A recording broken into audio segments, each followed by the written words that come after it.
All right, so this adventure is the Leave Taking. It takes place after your adventures in Jigow, where you were able to recover the Jewel of Three Prayers, and Reggie Knight is carrying the Jewel of Three Prayers.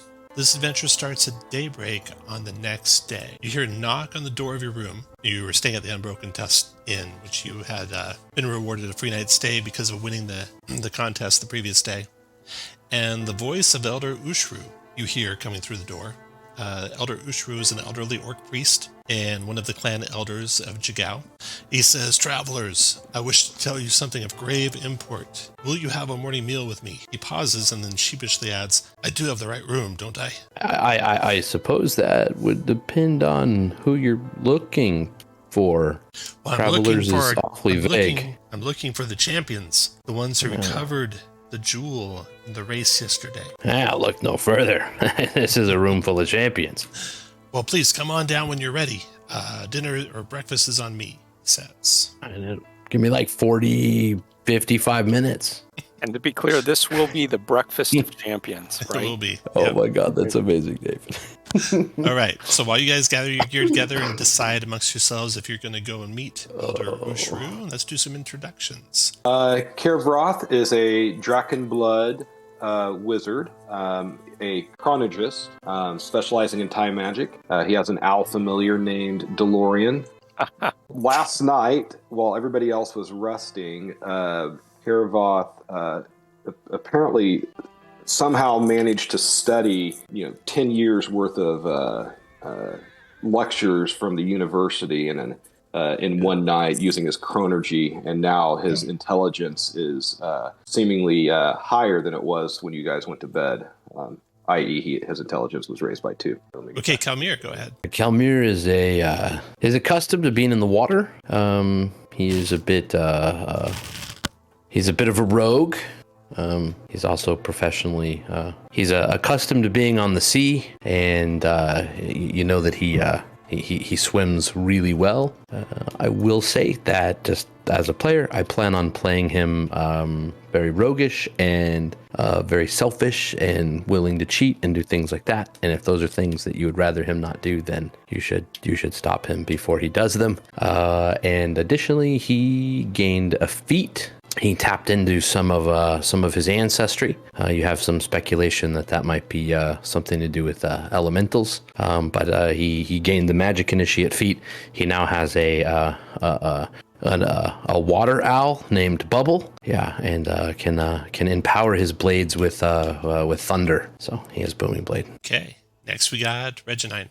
Reggie Knight is a handsome half-orc that thinks he's a drow. I mean, that probably goes back to some of the Luxon, mythos with Reborn, or what's the word again? Consecuted. Thank you so much. There's a little bit of a mystery there. So, very regal person, or at least torn up clothes and rusty chainmail, much like Joss. I did one-arm push-ups all through the night and held my breath underwater, and took my ability increase in strength and constitution, like any good paladin should. So that is me. Oh, and I didn't know if you guys got this for color yesterday, but I am definitely using a two-handed weapon, and I'm a one-armed man. So I just want you to think about that every time I attack, that I got a glaive that I use with one hand because I only have one arm. So that's me.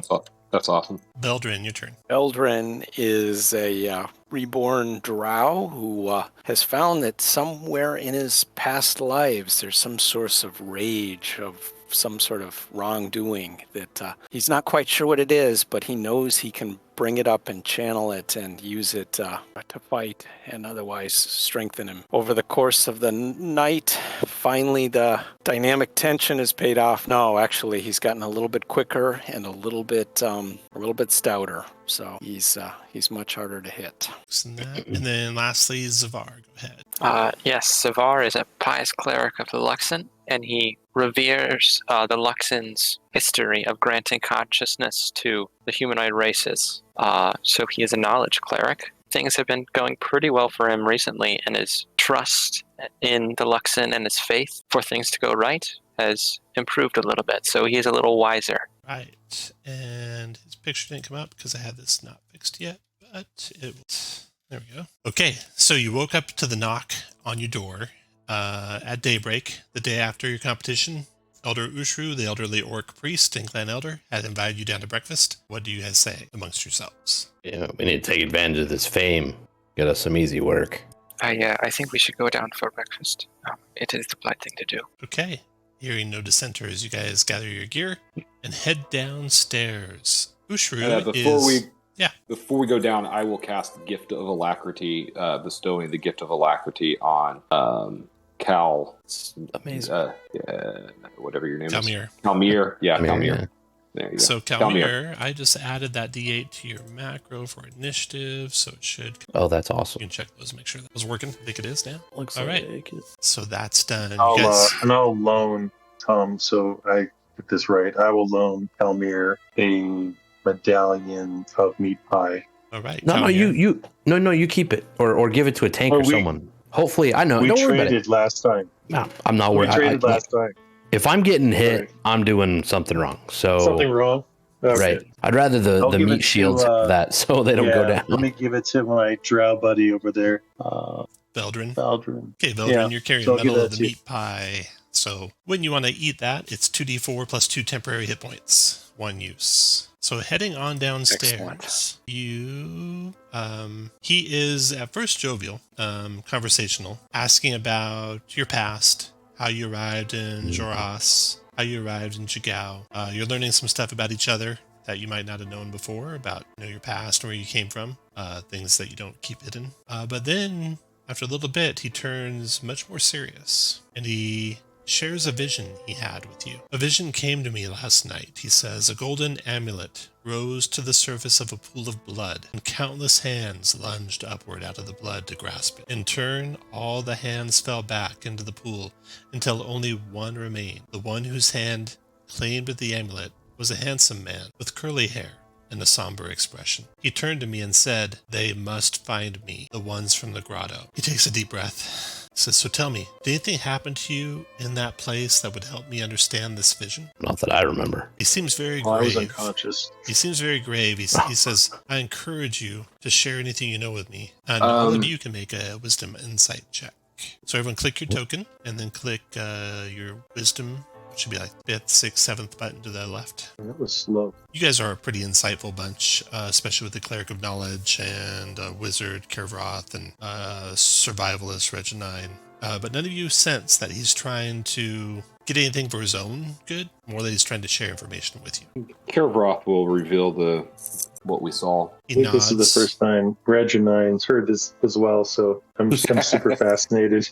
I was like, wait, I was asleep during that time. He nods gravely, and he says, "You should travel to Bazzoxan." And he describes for you this place called Bazzoxan. That's where I'm from. Just ignore all that. I have 2 Bazzoxans, so ignore that. Okay, so the lower one's what he actually shares. Bazzoxan is a grim town under the control of the Aurora Watch. Not a pleasant place to visit. But if what you tell me is true, what you have found is a vestige of divergence. An enchanted relic from the time of the calamity known as the Jewel of 3 Prayers. People do not stumble upon vestiges without a reason, and there is no place in Xhorhas where the memory of the calamity lingers more strongly than in Bazzoxan. And the Aurora Watch, are they part of the Kryn dynasty? Yeah, they are Queen Dynasty. Yeah. Still trying to steal my necklace. And, We'd sell it. I mean, then we and would does he have think one. that we're going to find more information about this vestige at Bazzoxan? Yeah, there's no place in Xhorhas where you could find more than you could find there, I think. Just as an example, like what normally happens to people who find these vestiges? Depends on how aligned they are to the power of the vestige, or how weak their will is to resist its power. Yeah, I think you're going to need to take that off. Well, we could. I go crazy. You guys can just cut me down. So, Can I have my I? permission. How much do I know about vestiges of divergence? Can I roll some kind of check for that? You can share like some high surface level stuff, whatever you know yourself, if you know anything specifically as a player. After the divergence, when all the gods were sent behind the divine gate, many artifacts were created and spread across the continents. But most of them are incredibly hard to find or very valuable, and all of them have strong religious connotations. It's like keep a hard eye on it. Indeed, says Ushru. Zavar is right. You should, and so is Kalmir. Keep an eye on whoever is wearing this and find out as soon as you can what it does. Bazzoxan is the best place to find that out. That's all I know. I will leave you to make the decision yourselves. He gets up, his chair scoots across the floor, and he heads out. As he heads out the door, as soon as he heads out the door, your rivals show up. The ones you beat in the race yesterday. Ao Jabe, the leader, doesn't mince any words. She wants to know what you found in the grotto. If you recall, they kind of showed up to the grotto after your vision, so they didn't witness your vision. I tell them about the shark and the sword, the spear sticking out of it, and we found that's what we found. Make a deception check. Not you, but the best person in the party. Let's see. Who might have a good deception? If no one's trained in it, the best person is going to be Kalmir. Anyone trained in deception? Caravan is. Kalmir, are you trained in deception? Cal is not. So then Caravan is +4, probably Yes. the best. Okay.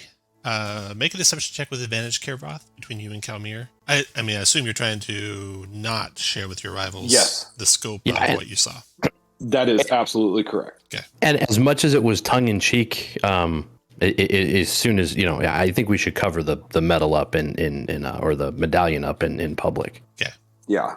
That's the kind of attention that's just going to get our throats slit. 19 deception is enough that they don't really catch on. They grumble a little bit, but you don't think they don't believe you. Maggie, Keen Eyes, of all of them, the big ogress. Right. Blue eyes. Her stare lingers on you guys longer than the rest of theirs, but then she kind of grumbles and follows the rivals to their own breakfast and leave you guys be. So, with that in mind, what do you guys want to do after breakfast? Oh, let me show you a map so you can get a feeling for where Bazzoxan is. I think it's east. South and east. So you're in Jigow. Never mind. On the Ifalon River on the Emerald Gulch. The Emerald Loop would take you south to the Emerald Grotto, but there's a caravan stop there for the Emerald Loop and the Hollowed Path cross. And if you were to travel south to that caravan stop and then travel east into the barbed fields, it would take you to Bazzoxan. We could try to take a ship. And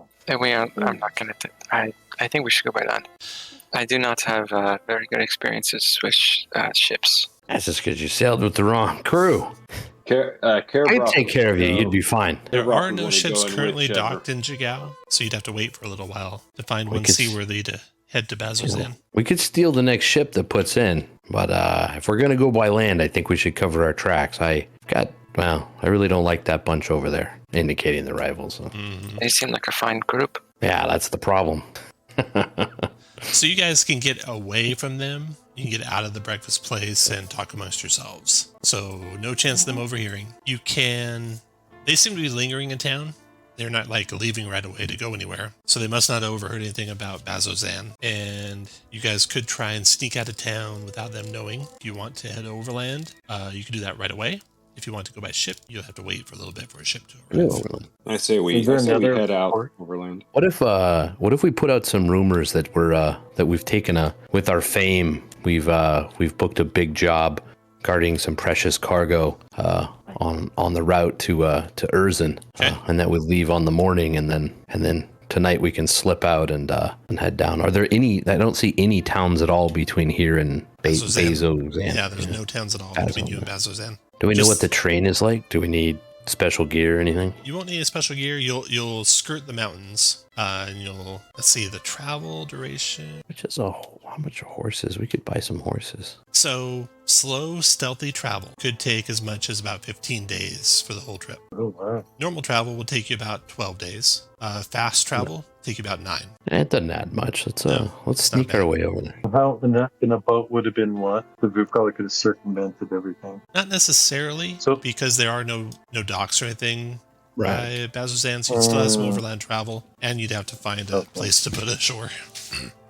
And you'd have to wait some time before the boats arrive. So if you want to go overland, you got to decide if you want to do stealthy, normal, or fast. So stealthy, which takes a couple more days, gives you basically the ability to make stealth checks to avoid encounters. Normal's normal, and fast means you get there much quicker, but you're -5 to your passive perception, so you're more likely to stumble into it. So Let's take a vote after you guys talk amongst yourselves. If you want to go normal, stay where you're at. Slow, go down one, and fast, go.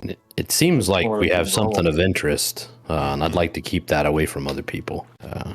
So I say we go slowly. Y'all want to just rush out Y'all there? want to go No. fast, it looks like. So up is No, fast. no. Oh, I'm sorry. Up is fast. I was Down going is the wrong slow. way. Down is slow. We're leaving it out. Okay, Reginine, you get to break the tie. I've actually been there before, so I feel like I owe a debt to my aquatic friend because I feel like my code I've taken a medal from him and he won't take one in return. So I'll go slow just because that's paying my debt. So Okay. it's not saving your life; it's just agreeing with you. So you'll set out that night, try laying out deceptions so that your rivals go the opposite direction. They certainly seem interested in what you'd run into there, so you don't want to attract their attention. The road to Bazzoxan. The quickest way to Bazzoxan is to follow the Emerald Loop south before turning east into the hollowed path. Now, some of you might have got whispers, and this is like more information your character knows that you can or share or not share at your leisure. Seems like a prophecy. I did not get a whisper if I was supposed to. Just so you know. That's why I did that first test. Yeah, I just figured. I figured. So always while we're playing now, watch below the room descriptions or area descriptions. That's where the whispers will pop. Perfect. And just so I understand, so then the extra information won't come in the emails. Correct. It'll just be that's cool. I like To be that in line with. because then we know exactly what it's supposed to tie to. I like that. Okay. So you're gonna head out onto your first leg. This will be traveling across the wastes of Joras. You're gonna be going slowly so you can stealth away from encounters. Just as a test. RL, did you see a whisper? Yes. No. Okay.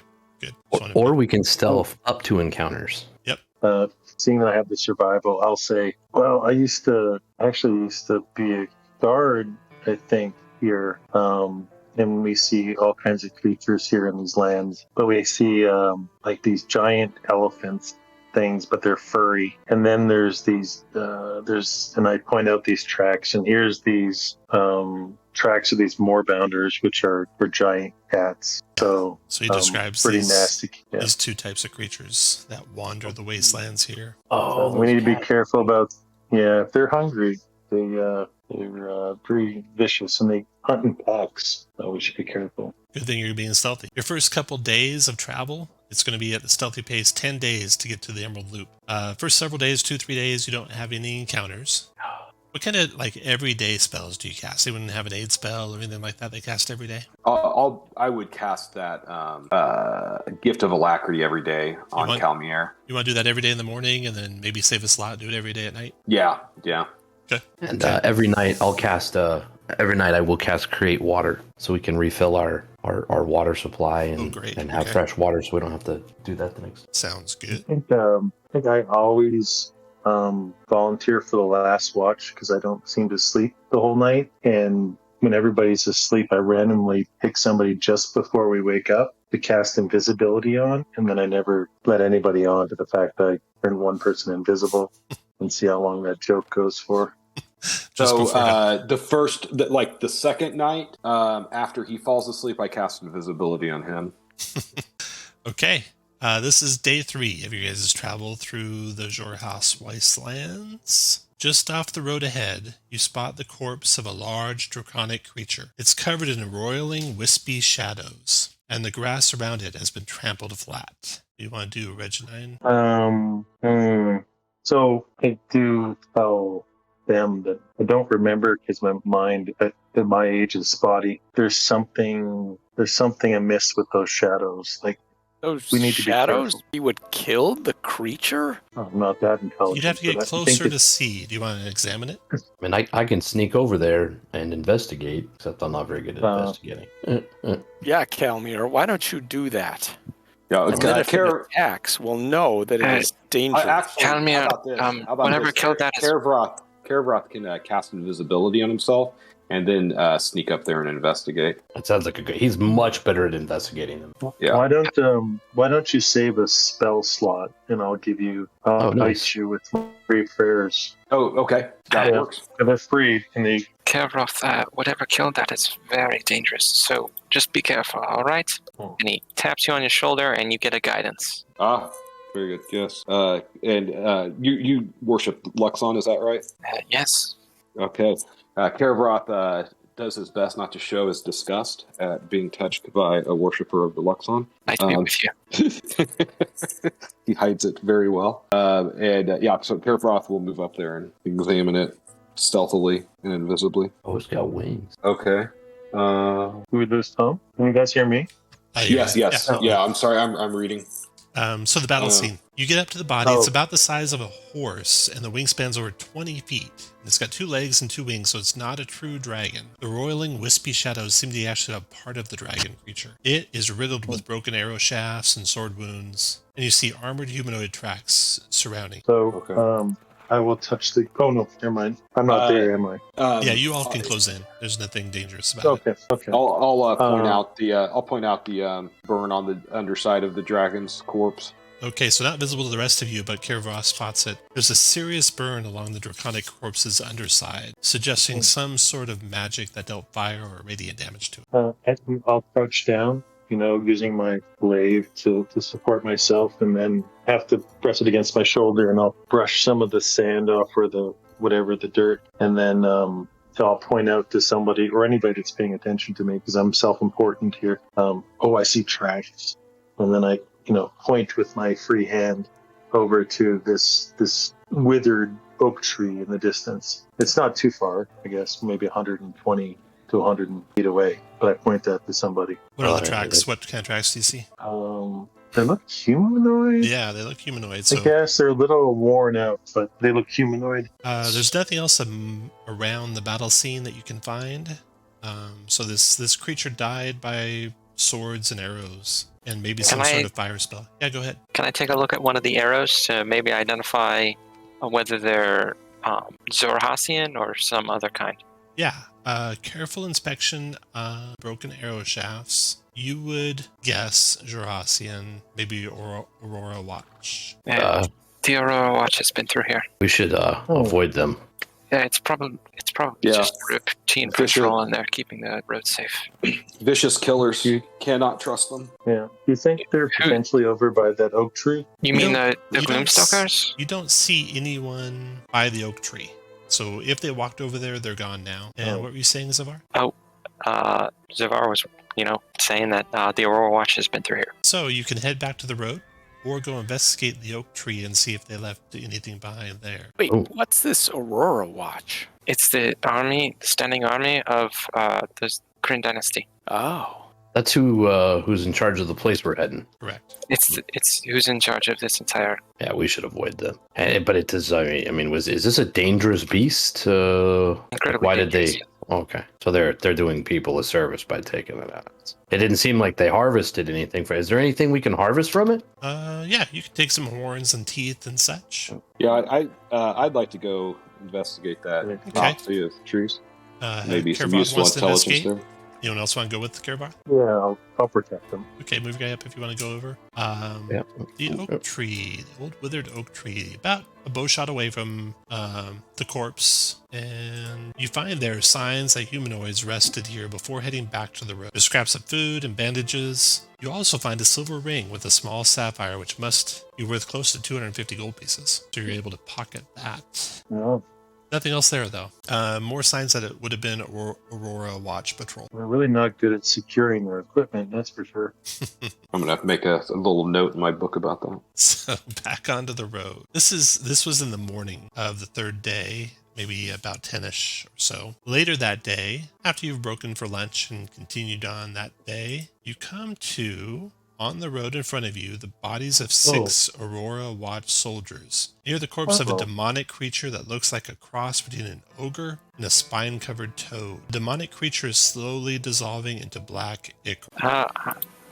I suppose we should go see if they have any value. If they're anybody alive. Zavar, why do you roll a religion check? I was Praying to gonna God. see how much I knew about it, but you already sent me the whisper. Yeah. And I didn't see it. Okay, good. Well, I'll go over, because I do have some draw too. Hold your noses closed.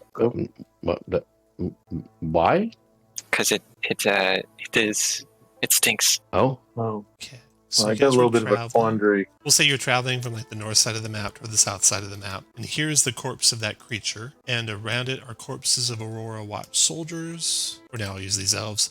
The Aurora Watch consists largely of drow. There are occasionally humans and orcs even mixed in the Aurora Watch. So these soldiers are all dead as well. So whoever's going to go check that out, go and put you guys next to where you're checking. Yeah, I'll be checking this guy out. And then everyone else We're gonna put you guys where you want to be when they get next to the... Did you want to be all the way down there, Zavar? Yep. Okay. All right. As you approach the bodies, you see something moving from like underneath the corpse, and you see a little demonic creature come out with his mouth kind of like covered in gore, like he'd been feasting on the intestines of these humans and these dark elves. Just this tiny little demonic creature steps out in front of you, Caravan, and another one behind him. And then, worse, you see seeping black mist rise up from the main demon, like the ichor almost takes smoke, and two black, inky, winged demonic creatures rise. Everyone go to roll initiative. These things come after. What did y'all do? Oh, should I have an ALF familiar token? If you wanted one out, you should. Oh, I did. Yeah, no, I always have my familiars out. I don't believe in. Fucking monster. There you go. Oh, that's not how that works. So this first demon throws down. Oh wipes shoot! wipes his mouth and then charges on Caravan. I accidentally rolled initiative twice and it was the exact same result. Nice. Okay, comes out to there and claws at you, Caravan. 17 to hit you. Yeah, that's gonna hit even with 4 piercing damage and 10 con save to not be poisoned. Oh, you're That's poisoned. not good. Yeah. 10 con save to not be Done. Good. So you only took the 4 piercing, no poison. Then, Caravan, your turn. I am going to, I think, use my breath weapon, which is a 15-foot cone. No, so I'll do my breath weapon, 15-foot cone, get the 2 closets in front of me. Right, there it is. Okay. 9 fire, 11 dex save for half. To do that, you'd have to move and provoke from one of the 2. Oh, to get both of them? Mm-hmm. Oh, okay. The tokens or the your effect things, you can always pull out whatever you No, want. you're... Oh, yeah, no, I know what you mean. You're right. No, then I'm not going to do that. I am going to cast instead. I'm going to do Misty Step. So that's my bonus action. Before I do Misty Step, since it's bonus action, I'm going to Shocking Grasp the one right in front of me. So that's going to be a miss because I rolled a 1. And I doubt it's wearing metal armor. And I'm going to Misty Step away. After Caravan, Kalmir. Yes. I'll have my I'll give Kalmir advantage on this one. He'll swoop in, give advantage, and then swoop away. I'll move over dance over to here. Oh, but with advantage, I'd get sneak attack anyway. I've got to remember that I get both. Yeah, so I'm going to come over here. Kalmir is going to come over here and try that booming blade for the first time on an enemy. So makes the attack with the rapier. So a 23 for... Wow. And at this level... this level it's nothing. So 10 points of damage. I wanted to move a different spot, right? Doesn't the enemy have to be the only one adjacent to you? Well, but I still get the normal rogue sneak attacks triggers. And I think having advantage would trigger that. I missed the out. Okay, so 10 damage. Yeah. 10 piercing damage seems to not completely impale it the way you'd hope. Yeah. Seems to resist it. Took 5 of that. Yeah, so he'll use his free action to go ahead and sheath that rapier and step away. And the blue will be for booming after Kalmir. And who's our other melee damage here? Reggie Knight and Val. Where'd he go? Eldrin. Right here. There he is. Eldrin. So Bubble will give Reginine advantage on that same closet, that blue one. Reggie Knight, go ahead. Okay. I will stand right where I am. I will bonus action because I'm cocky. I'm going to bonus action Hunter's Mark the one next to the one that I'm about to kill. Okay. Nice. And then I will attack the... Like I saw Glaive. So I'll hit the one right in front of me. Mm-hmm. 23 for 7. You finish it. All right. And I will stay right where I'm at. Okay, the other one, it takes an aggressive stance and screams at Reginine, and like a magical force comes out of it toward you, Reginine, to scare you. DC 10 Wisdom save or be frightened. And we're rolling. Okay, yeah, you 14. shake that off, no problem. And then after it did that, it provokes an attack of opportunity from you. All right, with my Glaive. 25 for 15 or 24. 24. Then Veldrin, your turn. One-armed man. What? So Veldrin, you're left with the 2 shadowy demons. Then I shall smite them, even though I suspect my cold iron will be of less use. I'll come up and fly into a rage and attack. Oh, mad, bro. Great X. So that's 24 for 6. 6, got it.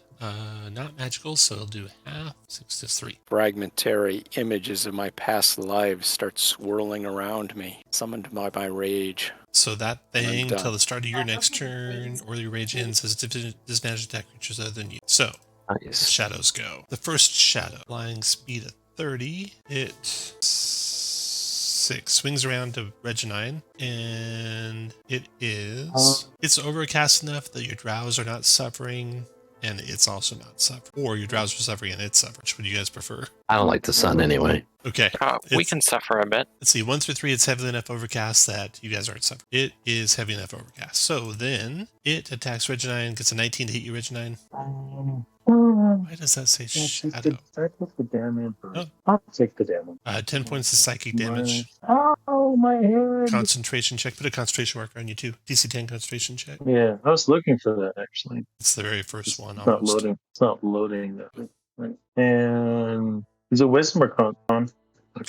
I know that. Like, this is my first time ever playing D&D. So it looks like Hunter's Mark's down, so you can take the concentration mark off. That shadow's down. The other shadow is going to try to attack Veldrin. Missing you, Veldrin. Zavar, your turn. Okay, Zavar is going to shoot out a mote of over here.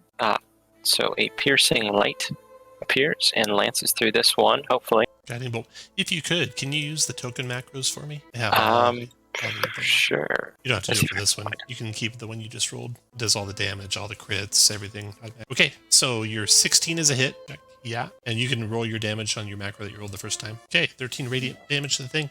It is vulnerable to the radiant damage. You can see it tears a huge gash through this shadow demon, and it takes 26 points of radiant damage. Oh, Lord. Looks like you all have this covered. And That's it good. turns and looks at Zavar and screeches. It'll also give whoever attacks it next advantage on the attack. So he is a target. And I backpedal. After Zavar, round is over. Kirvroth, your turn. Is it the next person who attacks or the next person who uses an attack roll against it? The next attack against it. So, okay.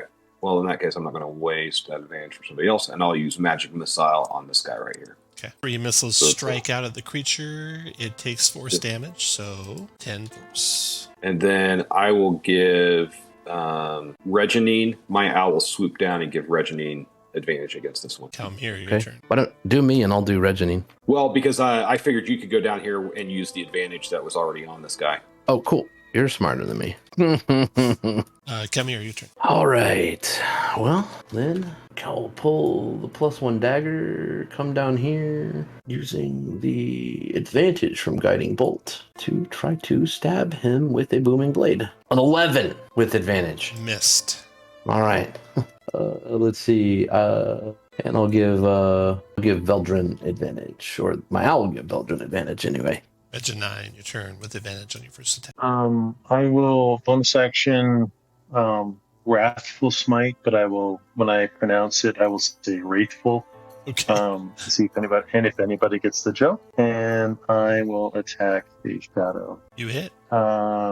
19 or 4, and then I would love to use what you just did because that's the max, but I'm gonna do it Go myself. ahead and roll it again. So a total of, where am I at? 9 points to damage. Okay, So, the four four slashing is slashing resisted and to down five to 2. psychic. And the 5 psychic, I think, has full effect. Yep, 5 psychic has full effect. And then it 12 has frightened, wisdom. which it is immune to. It's not immune to fright, so it's wisdom save DC. Got it. So it is frightened of you, Reginine. Well, that kind of counterproductive, though. Now it's going to run from me, and I want to Anything get else, it. Reginine? No, that's it. I should probably Mildred. rethink that next time, though. Your turn. No, Mildred. it's great. He doesn't run from you. It's not fear. He just can't get closer to you, and he has disadvantage when attacking around you, like if he can see you. Oh, I thought he had to run. He's just frightened. Your turn, Veldrin. That's awesome. Your turn, Dave. Oh, I don't see you in roll 20. You on Discord, Dave? I wonder if he lost Discord, too. Well, it's important that he goes, because both shadows go after him. I know. We talking about There me? you are. The cat has successfully stepped on the power button of my computer. Oh, no. no. It'll take me Oh. 20 seconds to get up and running. Well, it's almost the 1 hour mark, so now's a good time to take a break. So let's take a break until 10 after. All right, perfect. All right, very good. Yay.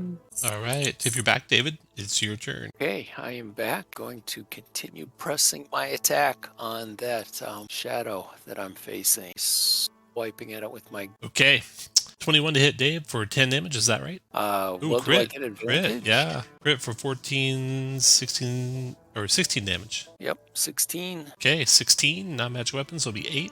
Got it. All right, that's it. Then the shadows go. So we got the shadow, afraid of Reginine. Also does not like the magic missiles coming from Caravan. So the shadow will fly out of your reach, Reginine. I hadn't unmuted myself. My apologies. I will take my reaction and take an opportunity attack and hit them. 22 for 8. All right, 4 slashing. Then they went 1, 2, 3, 4, 5 up to here. Circles around you, Caravan, to behind. And Why do I have concentrate? Oh, I love you guys. I love you too. If you need me, let me know. I can break away. I will do that. okay, then the shadow comes here to attack Caravan. It can still see Reginine, so this could be a disadvantage because of the fright Reginine generated in it. Attacking on Caravan with disadvantage. Ooh. Oh, shit. Fear saved Caravan. That's 19 to hit Caravan. That does hit. 7 psychic damage. Okay. That Wraithful Smite's looking pretty good, eh? That's a nice one. And then the shadow over here, no longer targeted, but needs to stop from taking any more radiant damage. So it flies away from you, Veldrin. Ooh, punch him in the mouth. Nice swing again. 19 for 4, 6. 5, 6. Circles around behind Zavar. Oh, no. That was a dash to get there. Zavar, your turn. Okay. I saw that my guiding bolt was very effective, so I'm gonna shoot another once I. Oh, it's right next to me. Yep. I don't like attacking at disadvantage, so I'm gonna provoke that attack of opportunity. Okay, 21 to hit you. Yeah, that hits me. 15 psychic damage. Ouch. Okay. I'm gonna pop a guiding bolt. Oh. Now, do my protectors affect that? Let's see here. On your turn, you hit it, right? So it would Oh, not. you know what? I can do. Well, hold on. Hold on. Okay. Just a second. Sorry. It will be at disadvantage, so it won't be a 21 to hit. It'll only be a 14 to hit you, Zavar, which misses, I believe, right? Yeah, that misses. Okay. And then your attack with an 11 total? Yeah. That's a miss. Except that time goes wibbly wobbly, and I'm pretty sure, attack rolls. Is he within 30 feet of me? That's a bit far. That's not. Are you great, maybe. Zavara? Oh, shoot. Okay, Darn it. so It's okay. Zavar. Well, never mind. Stay nail Zavar. Stay within 30 feet. I'm gonna continue. After Zavar, round is over. Caravan, your turn. All right. Karavroth is going to shock and grasp this guy. 23 for 8. That's a hit. The thing does not resist lightning. Ooh. Oh, shit. It's immune to lightning. Oh, no. What? Yeah. Doesn't resist it. Does it still have the no reaction? No. Okay. In that case, I will use a second level spell to Misty Step away from it. After Caravan comes... And then I will give, my owl will give advantage to Reginine on the frightened one. Reginine, your turn. Or no, Kelmir, your turn. But okay. Oh, sorry. I'll do it, Kelmir. I'll give you advantage on that guy. No, you don't need advantage. You're a swashbuckler. Just go up there and attack it. But I still don't have advantage. It's whatever. Oh, that's right. You just get I'll give you advantage. I'll come up here and I'll try to I'm going to have use to kill your this guys' owls right away next time. here. Right away, yeah. Immediately. How about a 15? 15's a hit. Oh, finally hit something. Oh, and that's I keep forgetting that we're tier 1. So 10 points of damage. 10 points of magic damage this time, so that has full effect on him. And he is boomed. And I will bonus action cunning to be faster. And then homeboy will do Reg this time. All right. I'll move. I will attack with my one-armed, two-handed glaive, and I will hit 18 for 9 points of horrific slashing non-magical damage. Got it. Okay, after Reg. That's your new name now, by the way, Reggie Knight. It's much easier, right? Yeah. That's a trick I use at conventions where you can hardly hear anyone talk. I always shorten my character's name to one syllable. Oh, No matter that's how brilliant. long my name is. I could be Reg and Vel and Zav and Care and Cal. Okay, I always Reggie try Knight. to have a short name. Yeah. Veldrin, your turn. Hey, well, Bell look for a reach, but he can't quite reach him. Throw your shoe at him. Guess I'll throw a javelin. You 21 can, for you just drop your 6. primary. Draw it and throw it. 8 points of piercing. I think it's only actually 6 because you don't get the rage. Okay. Melee attack, yeah. Veldrin's done. Shadow's turn. So the shadow that Veldrin just hit. Creature you hit on your turn. It's got disadvantage on everyone. So it's going to try and knock the concentration down on Reggie Knight. Claw attack on Reggie Knight with disadvantage. 13's a miss. Then the other shadow is going to close back in on Zavar. Where is the 3, shadow? 6 to there. Oh. Attack Zavar with a claw attack. 18 Zavar. 5 psychic damage. 18 hits, yep. Wait, hold on.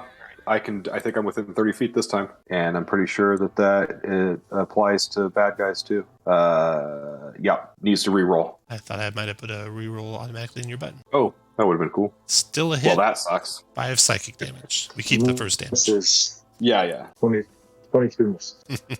After that shadow is Zavar's turn. Okay, well, guess I'm going to try and do the same thing. It swings me. at you with its claws. No. 15 to hit. I think that's right in the nose. 10 psychic.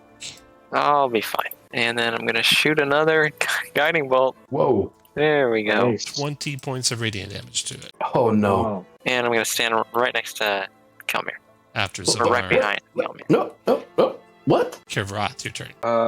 Caravan is going to dead. Like, I No. can't see its health bar. Oh, there it is. Okay, yeah, I'm Oh. going to magic missile that. So I'm going to put all of them on it. All right. That's going to be 9/11. Dropped him. And then my owl will swing over here. Kalmir, can you get to this guy in your turn? All right, my owl will swing. Go ahead, Kalmir. Up here with the booming blade. A 14. Whoa. Hit. Wow. So that will do 8 points of damage and put the boom on him, and I'll bonus to move fast again. After Kalmir, Reg. Oh, Kalmir. And Reg, you can have I'll just give it to the person after me. Reg, that's you. Reg advantage. All right. I will. Of course, I'm just going to use my glaive. Whoa. My second crit of the day for 10 points of non-magical but really nasty slashing damage. 15 points does 7. 17. I might do that. I'll stay right where I am. Veldrin, your turn. Eldrin picks up his great axe from the ground and swings it an upward stroke, trying to cleave the Whoa. Ooh, nice shot. Oh, 23 for 17. So 16's 8. Also, I think I boomed last time, Kalmir, and I forgot to tell you. Oh, did you? I didn't think I it moved a moved. square. I think I moved a square. So yeah, 3 thunder damage to him. All 3. He resists it, so he takes 1 of that. And then Veldrin's done. Shadow's turn. Shadow's still here trying to attack Reg 9 with its claws. 7's a miss. Nice. It's a nice smite. Zavar, your turn. I got one more first level spell slot, but it looks like I don't need it. Yeah, I'm going to get a bit closer, and I'm going to shoot another bolt of radiant energy, but it's a little weaker this time. Can I get I think it's a wisdom save? I'm casting Sacred Flame. radiant, Sacred Flame. So click your token, and then click the Sacred Flame button. Sure. You'll roll the damage. You'll tell me what the save is. Pretty sure it's a deck save. Yeah, oh well. Better luck next time. Okay, after Zavar, Kirvroth. All right, I am going to magic missile. Ooh, I'll finish it. Takes down the last shadow. Last Okay, first level. so you're left here to evaluate the battle scene that's laid out in front of you. This demon wasn't the only demon these guys fought. From the tracks that are surrounding the battle site, you can tell there are several more demons here, Reggie Knight, of this sort that they killed, in addition to the shadow demons that you guys fought. You don't know about these tiny little demons if they're somehow spawning out of the hatred and malice and evil of the battle, or if they were part of the battle. You don't see any tracks of them from before. You find coins amongst the various Aurora Watch members totaling about 50 gold pieces worth, silver, gold, platinum, etc. You also have their gear.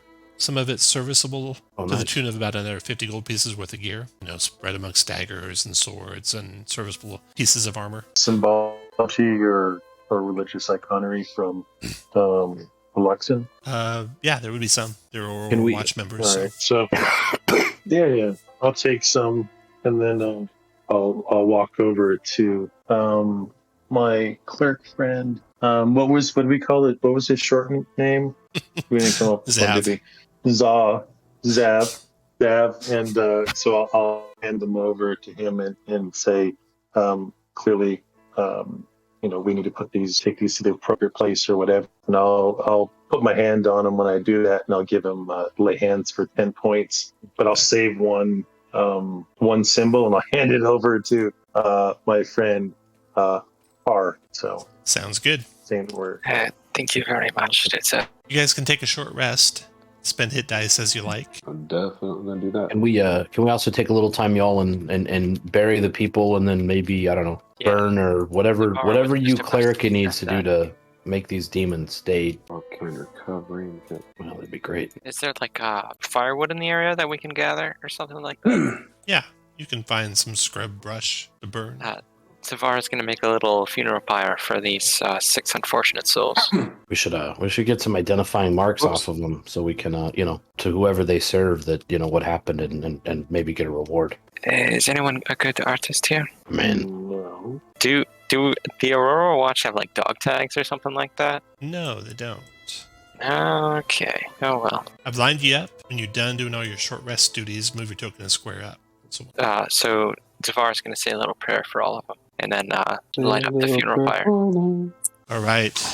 When nobody else is It looking. is just enough time in the day to travel a couple more hours when you're done with that.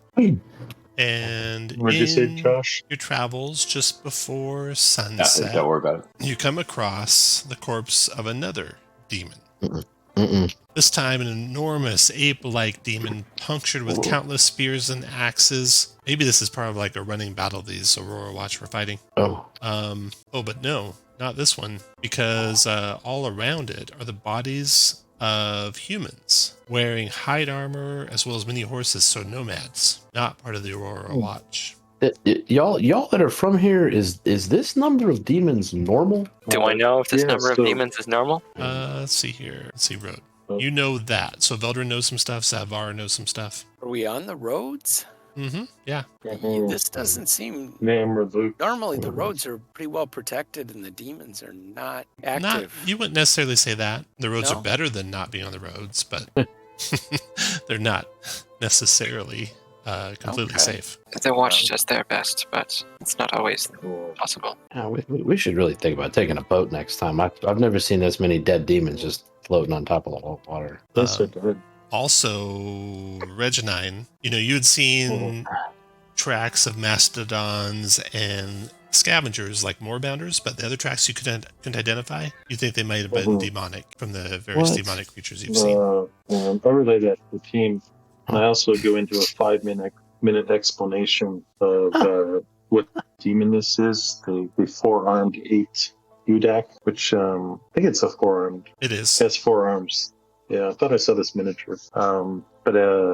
So I explain how these aren't uncommon, and all these demons are here because the land is basically cursed since the calamity fell. Why do y'all? And then I forget everything. It's better than living on the other side of the mountains, right? Yeah. Who wants to live in a thriving society? Who wants to live in the, quote, breadbasket of the world? It's so easy over there. Caravan starts talking about everything he has heard, and he's using air quotes to describe his homeland and about just how amazing it is. It must be terribly boring with all that fortune. So you see this enormous ape creature just off the road. Do you want to go invest in all these bodies? Do you want to go investigate or keep away? I think we should investigate there, at least to put the bodies to rest. But yeah, let me sneak over there and see someone and just, give it a poke before we... All right. So You're invisible. I don't have a mini for this guy, so I'm going to use this giant ape. And we'll just use the same map a little bit further down. Calmir the Invisible. Head in to check out Corpse. The bodies of the humans are all around it, and their horses all around it. And put you guys where you want to be when Calmir goes to look. Totally fine now. Nothing bad's going to happen. I'll be back there, but I'll have my owl closer so I can flying above, so I can 30 feet in the air. Better do one of these because it But might make a matter. perception check for me, Calmir. There we go. Ooh, look at that. Yeah. 21. Okay, you spot a couple more of those small demon creatures hiding in the fur of this thing before you get up to them. They, of course, have Okay. seen your companions, and they're like hiding and waiting to attack them, but you've approached carefully, stealthily, and invisible, right? That's Okay. the story. So, what do you want to do, Calmir? No one knows what you see up there. Yeah, I'd like to sneak up and pull up that magic dagger and stab one of these things. Gotcha. So, we'll start the combat with you getting a surprise round. Okay. Go ahead and put you where you want to be when you want to start combat. Here, we zoom in here a little bit. We'll just do this one that's nice and close to everyone. It's like right there, and then... Okay. Then everyone roll initiative for me, please. And Calmir, go ahead and do your surprise round. All right, yeah. With that... No, I was muttering to myself. And this guy would actually be back here with the... Because he was not sneaky. So yeah, with the magic dagger, gonna do booming blade and try to stab this thing. 15. So a 15 for 10. 15 hit. 10 magic damage kills him. And yeah, and then gonna kind of hightail it over here and back to Albota's to get a little further. First row round. Kervroth. All right. So these things are hidden in the thing. He stabbed one of them. You don't know where the other two are because you haven't seen them yet. But he, of course, warns you. Yeah. Of course, warns you there's more in there, and they're going to be coming out quick. Then Kervroth is going to ready a mind sliver.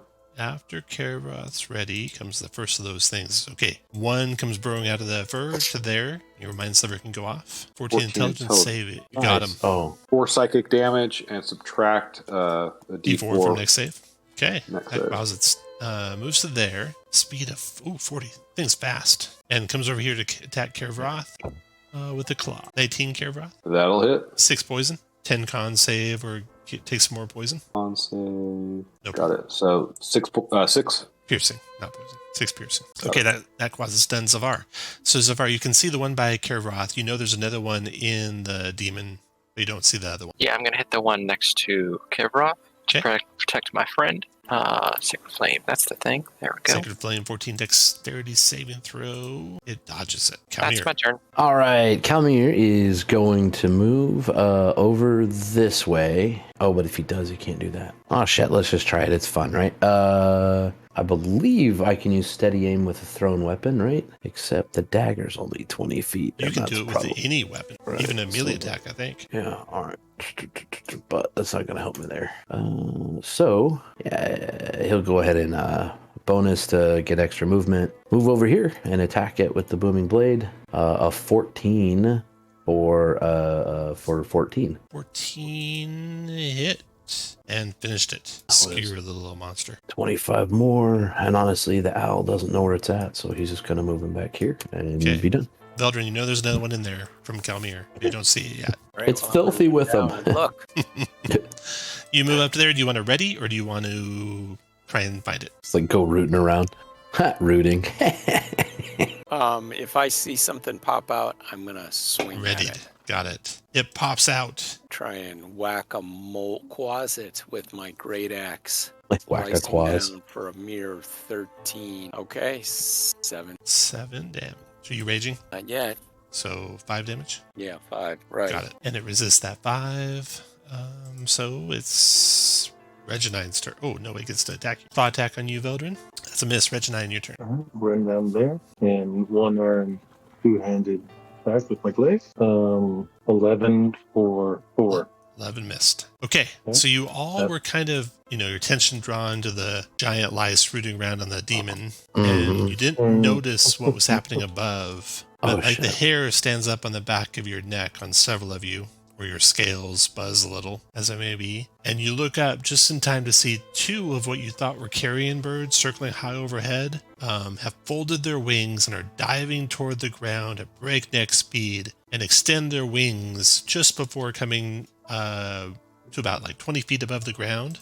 Large demons. Two large type 1 rocks. You know a little bit, Zavar and Reggie Knight, about these things. They can stun with their shrieks.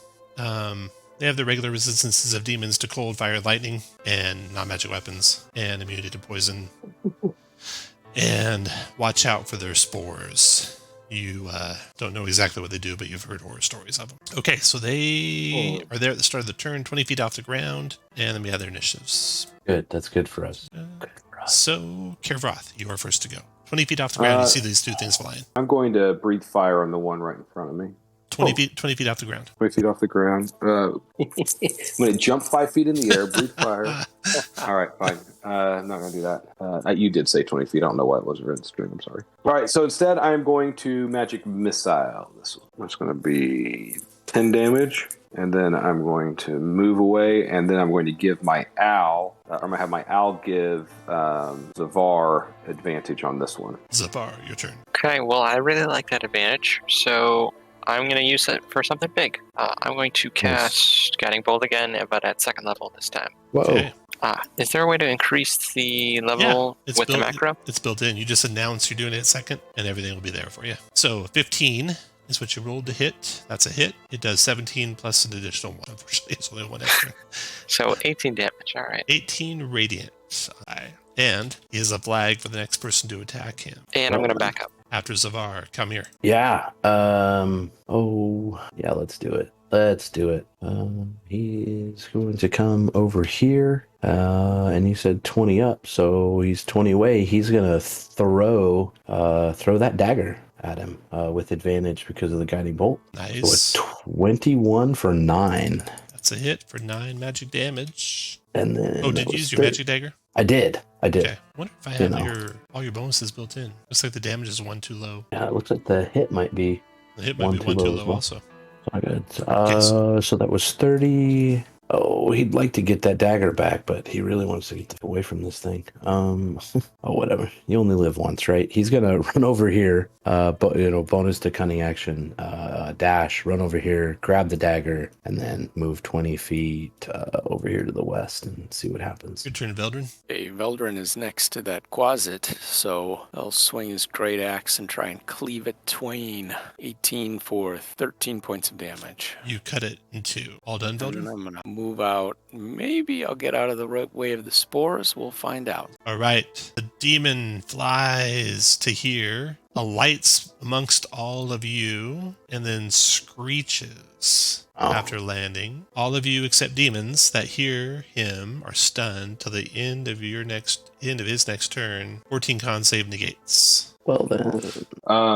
I am going to, on myself, bend time to re-roll that. That's my second chronal shift. Cycle me. Howl uses a time stream is not in my favor today. No, it's not. I think that maybe the time variance authority is messing with it. Stunned, you say? Stunned, yep. You're stunned until the end of that rock's next turn. The one that just screeched. Got it. Anyone else stunned? Zavar, are you stunned? Yep. Go ahead and put a stun marker on you. Sure.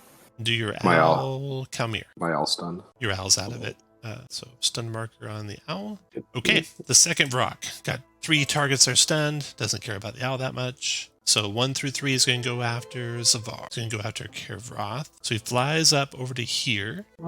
And lands there. I'm a little insulted. And then multi-attacks Kervroth, who's stunned with advantage.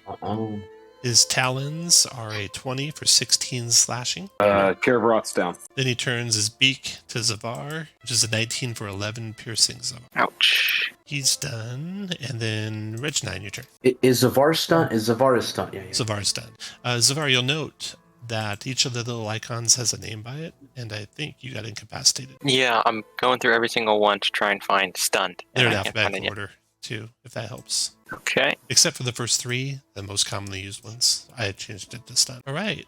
I'll Reggie dash Knight. to there. I dash to there. That's the end of my turn. After Reggie Knight round is over, Caravan, you're still stunned and dying, right? So make a death save. Yeah. So that's one success. So put a green 1 on your guy. And do I get to make a stun save? No, it's the end of the rock's turn.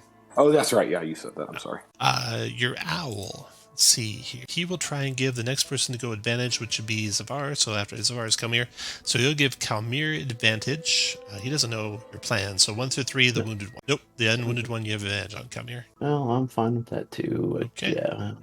Then Zavar. Zavar, you are conscious but stunned, so really not much you can do. Except get unstunned. Kalmir, your turn. No, No, you're still stunned until the end of the rock's turn, unfortunately. Kel's gonna Okay. 5 to here, step up, use the magic dagger on this guy with booming blade. That's a hit. So a 24 for 10, and it is booming bladed, and Cal's gonna move away. Oh, we saw them fly like a good way, right? Yeah, they were fast. Do I think there's some place over here in these bones to hide, or is it all pretty desolate? Yeah, out if you here? understand those bones, you can hide over there. So 5, 15, 30, something in here, and he'll try to hide. Just he doesn't want to. All right, he's all done. Zao stunned. Then Veldrin, your turn. Veldrin will move a couple of squares closer, limber up, drop his axe, and grab a javelin from behind him, and It's like, what are you limbering up for? try and pitch it through the rock with the most damage. Okay, 19's a hit. 7 19 for does 7. 3. Okay, after Veldrin, the rock's turn. The one that's stunned is going to go attack Zavar with his talons. 14 misses Zavar, even though Zavar is stunned. He just barely musters to raise his shield. And then the rock, well, let me receive a recharged his. That's just his spores. His beak actually missed. So Wow. Zavar somehow manages to protect himself against the demon. The demon screams in fury and is done. Then the other rock has not yet done his screech. Oh, and Zavar, your stun is ended, so you're no longer stunned. Sweet. Do I get to? Am I still stunned? Or You do are I no get to longer make a stunned, Kirvoth. Yeah. So that rock is going to provoke Zavar from you Okay. I guess Actually, I don't have a weapon out, so. Oh well. and move Slap it. down to here, and it will screech. So everyone's got a 14 con save or be stunned, including me, including or you. do? Can I use my inspiration after the fact? No, you have to announce before. Okay. I'm gonna do. Yeah. I'm like a rock. I'm gonna use my Dead rock. inspiration. I double made it. Okay, how about your owl, Kirvoth? Oh shoot! Sorry. Okay, that guy's done. Reggie Knight, your turn. Oh, just Okay. missed it. Right.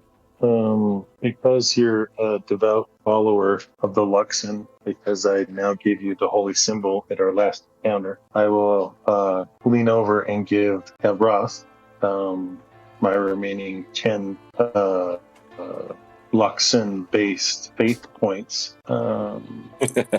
Kerbrot doesn't know, so And then as a bonus action on the one here, I'm looking for the icon. You can move on for me. I'm just looking for it's a bonus action. There's Mark. Right there. So he's on the ground, right? Yeah. So the one just west of me, I'm going to bonus action battle an enemy, not Oh, battle enemy. enmity. Okay, Amendmenty. got it. Speech impediment. And that's my turn. Who knew I'd be a healer instead of a fighter? Oh, and since you brought a character back that's going to go next, you can have inspiration back. And you're done. Round's over. Kirvoth, your turn. Kerbrot's going to stand up. And do these things have reach? Kerbrot's going to breathe fire on this one. All right. 10 fire damage, 11 dexterity save. Made it save, took 5 fire, resists fire, so it took 2 fire. Move to there, and then my owl stunned. After Kirvoth, Zavar, you are stunned. After Zavar, He's got someone next to him, but so does he. But he's a lot closer. But not close enough. Why we're here? Let's do it. Gonna run in, try to stab him again with booming blade. That'll miss. Come back out here, and the owl is stunned. He's stunned. Eldrin, your turn. Stunned, it looks like. Yep, cartoon Absolutely. stars and birds are swirling around Veldrin's head. The rock tries to finish off Zavar now with its talons. This time he got Zavar, drops him. Then he will turn his beak. Let's see, got Reggie Knight. So he'll be in the same square as the owl and attack Reggie Knight with his beak. 15's a miss, I believe. It's going to attack Reggie Knight with his. They seem to be gathering up on the paladin. Talons on Reggie Knight. That's a miss. Yeah. Beak on Reggie Knight. 15's a miss. Miss. And then Reggie Knight. Oh, and unstun everyone who's stunned. I will attempt to glaive the one to the west of me. 21 for 7. But then I feel like the glaive is tingling, and I will channel my last spell slot and do 11 points of radiant damage. 10 radiant, 7 slashing. So the 10 radiant does full. The 7 slashing does 3. Got it. Oh, because it's I was adding the 18 to 3, but it's the 18 to 2, right? Correct. After Reggie Knight, round is over. Caravan, your turn. Caravan is going to. Pretty sure I have another magic missile left. Yes. Magic missiles, this one, 10 damage. And then my owl is going to swoop down. Zavar, are you using attack rolls right now? Oh my shit, you're unconscious. Damn it. Anyways. Is going to go down and give Calmier advantage on. Okay. Zavar, you're no longer stunned. You can take that off, and you have death save. Click your token and click the A15 button, your armor class button, and it'll roll your death save. Get a 20. Get a 20. 4 is a failure, so you got 1 death save failure. So put a red 1 on your token. Okay. And then, after Zavar, Calmier. Tom, would you please remind me, do you allow the familiar to give a healing potion? I do, and Okay. Zavar's got a potion of healing. All right, perfect. So then I You will. do? God dang it, I didn't know. I will bonus action cunning to get over here, and then let's try to stab him with the booming blade. Oh, nice. Oh, that's a crit. There we go. 7, 7, 7, 21, 25 points of damage. Boom. Finally something in there. And he's boomed. Tell him move back, and then Al will go glug, glug, glug, and then run away. He doesn't like getting stunned. That sucks. Then Calmier, you can You wanna roll that?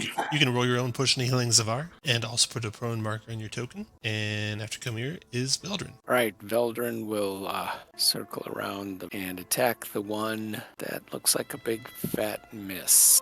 Yeah. Okay, after Veldrin, the Vrock's turn. One encircled. Oh, and I'm gonna rage. I'm sorry, Tom. Okay. The one encircled by everyone is going to unleash spores. Oh no.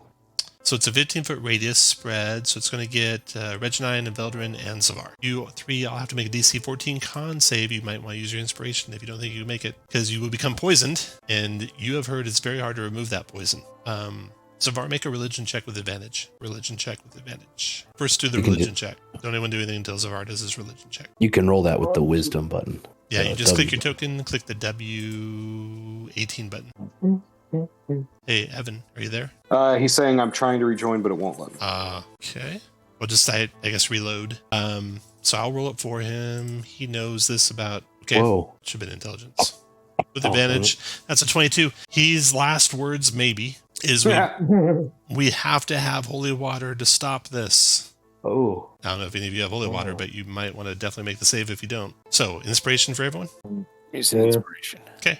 Roll your DC-14 con saves. Oh. No. So if you fail the save, you become poisoned and you take 9 poison damage. Oh no, you don't take any damage at all. You just become poisoned. So put the poisoned marker on your token. You'll take poison at the start of your turn. You get to repeat the save every end of your turn. Holy water. Veldrin should have a poison token. Reginine poison token. Oh, no worries, Evan. What was it, -10? -9. No damage at all. Just put a poisoned marker on your... And Zavar, you can manually roll if you like, or you can roll in Discord, roll at home and tell me what you rolled for your con save DC 14. So he's used his... Evan, if you can hear me, type into Discord, roll your dice at home, and type into Discord if you made your save, and I'll mark it on your token. Janine, did you... Oh, you already had advantage on poisons. You didn't need to use your inspiration. Well, it took me forever to find the poison symbol, though. They're all in alphabetical order for your reference, except for the first 3. Inspiration, concentration, and hero points are all out of order. Okay. Well, we'll get back to Evan when he types in what he got. That first rock's done. Doesn't go anywhere. The second rock got 2 poison guys already, so he's not going to spend his spores there. Get Calmier, Roth, or stay on you guys. 1 or 2, it's Calmier. Before it's Dave, 5-6 is Caravan is. He flies over to here. Let's see. First he goes there, provoking from you, Veldrin. 12 is a miss. And then he goes there. Anyone hear me? Oh, we hear you now. Hey, sorry. No worries. Discord crashed on me really bad, and I had to restart my computer. So go ahead and click your token. You're going to make a Constitution saving throw. DC 15, or else you get Spore. Okay, and I'm using my inspiration because I removed the token. I don't know if you heard me last time. I did. I saw you removed it. So yeah. Great. Yeah. So a 14 made it. So you're good. That guy goes there. Then he goes there, provoking from you, Reggie Knight. That's a hit. 15 for 7. 7 slashing is 3. Closes on Caravan and multi-attacks. Talons. 7's a miss and beak. 19 for 12. And I'm down again. Doesn't take much move. Let's see, he went there. 1, 2, 3, 4, 6, 7. He's done. Reggie Knight, your turn. Oh, Reggie Knight. Let's see. At the end of your turn, or is it the start? Poison at the start. Okay, I'm going to roll his poison damage for you.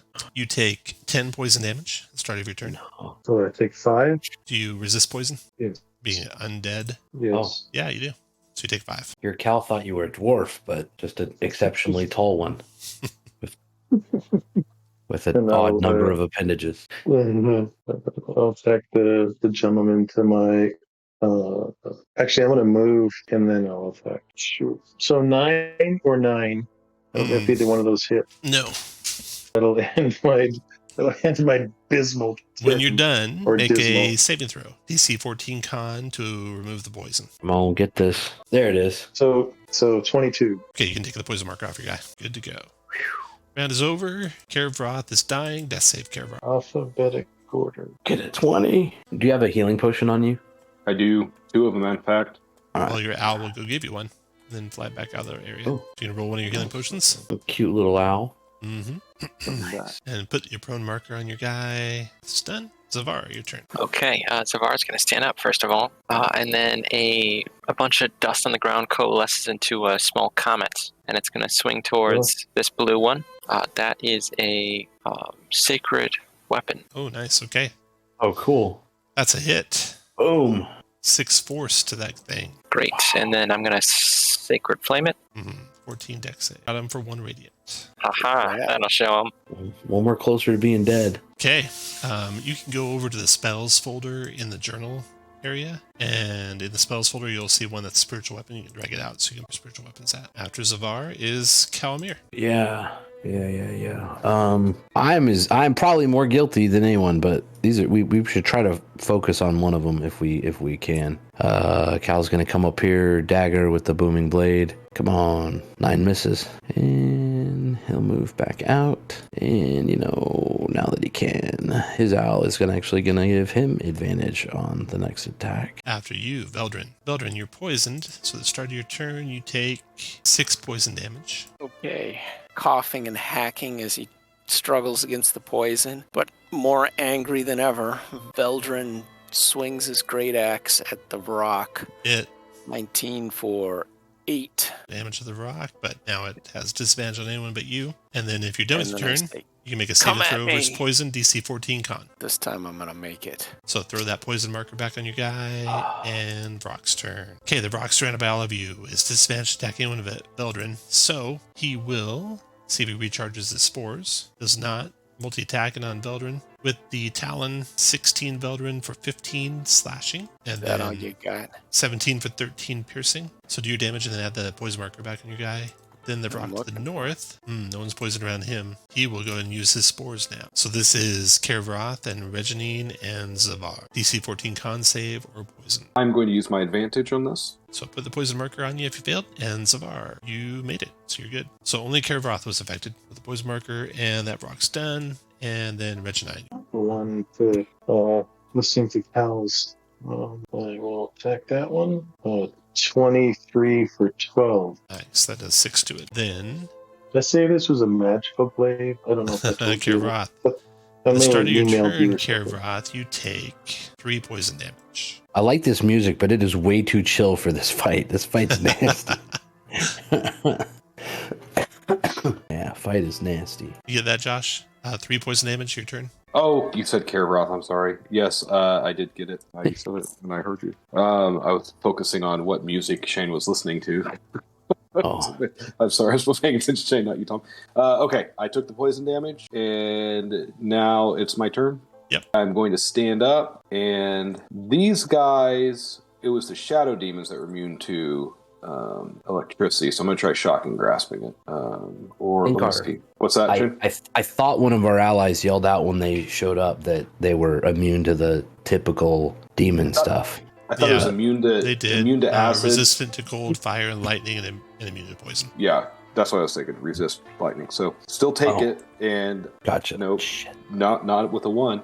And then I'm going to use my last second level spell slot to zip away from there. What's your owl going to do? My owl is going to zip down here and give. Nobody's down. Before your owl does that, make a saving throw versus the poison. Oh yeah, constant. DC-14 con. Still poison. Now your owl's turn. He's going to zip down here and give Zavar advantage on this guy. Okay, Zavar, your turn with advantage on the guy to the south if you attack him. Sure. I'm going to shoot another sacred weapon hit. 18 hit, 7 damage. And it takes all of that. That's nice. Very nice. And then I'm going to use Sacred Flame when I can find the button. He dodged it with his magic resistance, giving him advantage. Right. Okay.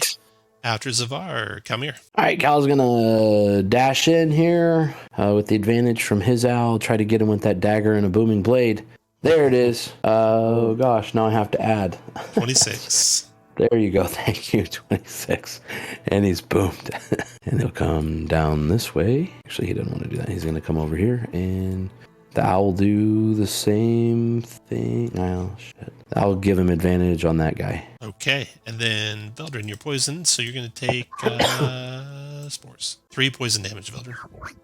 I'll take that. I could be a lot worse on a D10, eh? Yeah, no kidding. Veldrin Oh. will holler in rage and slice at the rock, hoping to strike the killing blow. But it's just a 12. That's a miss. And I'll try and finally shake off the poison. Shake there it it off. is. There it is. Okay. South of rock. See if he recharges his spores. Does not.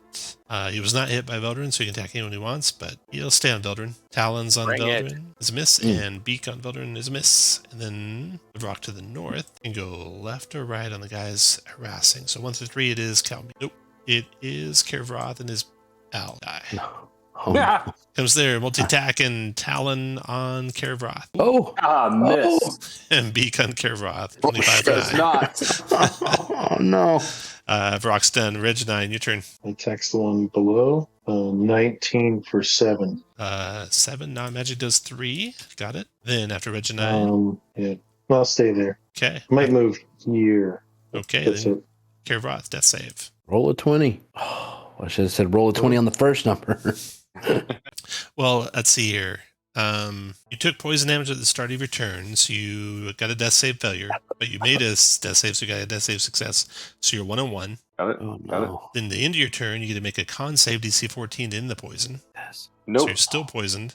And then your owl, if you want, can give you a potion of healing. Yeah, I'll. And he'll fly away. Yeah, I will. Run away, little guy. Okay, All so right. you can roll your potion Yeah. of healing, and then Zavar, your turn. Zafar's going to do the good old 1-2 combo again. Oh, nice. Nice. The holy weapon of the Luxon. Luxon finishes off the demon. It falls and starts burning into Icar. And then what else, Zavar? And then I'm going to pop off a Sacred Flame at the last one over there. Save and throw. Then That's my turn. Calmir, your turn. Well, that guy is way the hell over there. I don't believe he can.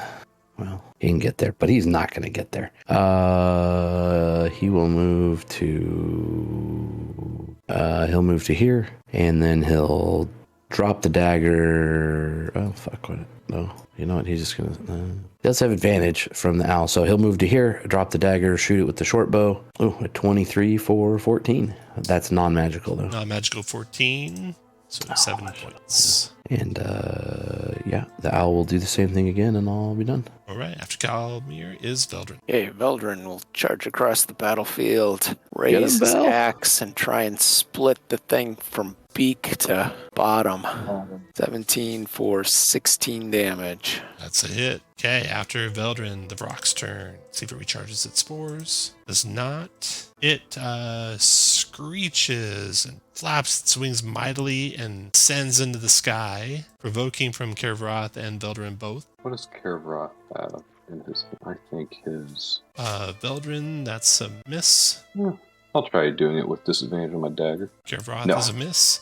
That guy is 120 feet up in the air at the end of his turn. Reggie Knight, your turn. Does it look like he's retreating or just like he's positioning? disappearing. Just like I'm back here, you coward. go fast if you can affect This it. is my job. 120 feet in the air. So disadvantage, right? 7's a miss. Yep. Got that range? Yeah, so that's a miss. But I will run here, and seeing that my compatriot, the Luxon worshiper, is dead. Oh, never mind. I'm going to run over here to the priest and give him a potion of healing. Okay, And I will Kervroth. use my potion of healing on the priest. Kervroth, thank you you. start your turn, you take 9 damage. I'm down. Then, after I'm going Kervroth, to run over here. no more healing for Kervroth, so the owl won't do anything for you. Zavar, your turn. Let's see if I can make it. 1, 2. Oh, I need to make a con save though to see if I'm still poisoned, right? At the end of your turn, yes. I have can't a make +1 to con. This is ridiculous. So spiritual weapon's going to move over here. He's 120 feet Forest. in the air. Okay, well, that's a bit far. Dash over to Kibroth, and that's my turn. After Zavar, come here. I think it really matters. But he's got advantage on him, so he's going to shoot that SOB at disadvantage and miss. Veldrin, your turn. Eldrin will come over here and give his healing potion to All right. the fallen comrade. All right. Going to roll the healing potion. And then the demon disappears into the haze, but we're going to keep going in rounds here. Regina, your turn. We need to just stabilize him until he saves and then use the healing that we have left on him. Like we can stabilize him, which will clear Unless his someone has a stuff. potion, unless someone has holy water. Who has? I don't even like church. It's like the one thing you'd ever use holy water for Right. in D&D. Used to do pretty good damage to undead. Might still do. We doing Reg? I don't have holy water. Can you stabilize him with I a got medicine water check? breathing. I don't have proficiency in that. I'm not unconscious at the moment. Regina, what do you want to do? Stand over and just hold his hand Okay. with my one hand. Kirvath, at the start of your turn, you take, I should have got rid of that. 6 poison damage. Into your turn, make your saving throw. Sorry, I didn't mean to snort. Then Zavar. Yeah, I'm going to pump a second level cure wounds into him. Okay. Then Kalmir. Oh, Oh, No, nice. we need him. We need him to get rid of the poison before we spend all our heals on him, or we won't be able to heal him. Like we can just stabilize him. Yeah, he's up again. So Kalmir's gonna come over here and ready to stabilize him when he falls down again. Hey, I Veldrin. might actually make it 2 rounds this time. Veldrin. Maybe. yeah. Pass. Pass Regina. I'm gonna pass as well. This is all confusing Kirvath. tonight. Go ahead at the start of your turn. Oh my You god. take 6 poison damage at the start of your turn. Okay. Zavar. Mhm. You ready to say pass if you're doing nothing, Zavar? Reggie, do you have any more of that healing hands? No, I don't. I expanded Come here. Ready again. Veldrin. Nothing. Reg. the flowers. Kirvath, you take at the start of your turn 8 poison damage. Oh God. Still up? Zavar. Pump another healing. Oh, Kirvath, No, did don't. you want to do anything, Kirvath? Don't heal me. Kirvath, did you want to do anything on your turn? Oh yeah, it's my turn. I say don't heal me in the hope, like, I don't know if this is a thing, but Your funeral. Kalmier seems to think that you guys can stabilize me if I'm unconscious. I don't have any. Let me double check my first level spell list to make sure I don't have anything that could help me. Okay. I don't. Zavar, you're going to No. pass. Kamir's readied. Veldrin's passing. Regina's passing. Kirvath, you take. You might live. Roll a 1. You take 8. Do you Oh, ready? shit, do you that's not a ready 1. Medicine check, Kamir. Yes, please. See if we can stabilize him. Shit. So let's stabilize. Into your turn, Kirvath, make your Oh yeah, my con save. con save. And God then damn it. Zavar, your turn. Ready a medicine check. You can So do you it can now. just do it. Oh yeah, sure. It doesn't matter. He There. hasn't taken a failure yet. Well done. Okay. And then Kalmir, Yeah, already. ready? Beldrin, Reggie Knight, Caravan. One death save failure, Caravan. Because Did you take damage at the start of your turn. And then I take it Zavar's medicine check didn't work as far as stabilizing. He did stabilize you, but then you took damage at the start of your turn. I assumed that's what was going to happen. You're 0. Okay. You took damage. You take a death save. Now, save and throw, Caravan. And then. Nope. Oh my gosh. But somebody else can stabilize and undo the death save failure. Is that right? Okay, cool. You have 3 guys stabilizing you. They will be able to make medicine checks to get you until you make your save. So we don't need to play it out. All right. You got 4 people who can stabilize you. So everyone's basically sucking the spores out of you. You have 4 people sucking on you. Oh, that's what Cal was doing wrong. He thought it was like, one of those sea urchins things. He was you peeing on him? Just peeing on him. It works. I'm from the ocean, guys. It works every time. Okay. So you finally make your save. See how many times it takes you to make the saving throw. I just want for fun. Lord. 1, 2, 3. Yeah, Third 3. time. Nice. Wow. Okay. I had to have failed a dozen of those things. I know. And without getting above a 10, I don't think. Mm-hmm. Most of the time on both dice, I kept thinking, well, I'll give you inspiration, but it's like, that's not going to help the way he's rolling. Mm-hmm. Okay. Wow. You got anything that can heal him back up above 0? Or do you wait for him to naturally heal? Oh, prayer healing. Okay, everyone gets 10 back. Nice. Well 10 back done. for everyone. And in the meantime, you can thoroughly search the area, and you find a well-crafted dagger embedded in the hide of that Udak demon, giant ape-like demon. And it's inscribed with a name on it. The name it's inscribed with is Kirchali Wastewalker. Have I heard of a waste walker? You have heard of Family? the Wastewalker because one of them you met, one of the rivals has the last name Wastewalker. It's not Kirchali. That's not his first name. It was Irvin, the scruffy young man. The human? The human, yep. I bet we could sell this to him. It's like a family heirloom. Mm-hmm. I mean, assuming it's not magic. I think you should get it for free. I mean, it's his. Why would it be his? No. I mean, it belonged to someone he was related to, but Yeah, but it's in the will. What? There's no will. What? I'd say, wait, you find the will wherever it's filed. I'll keep it until then. I'll be like what do they call that? A trustee of the estate, right? The executor. I'm not sure trustee is the right word to use with Calmir.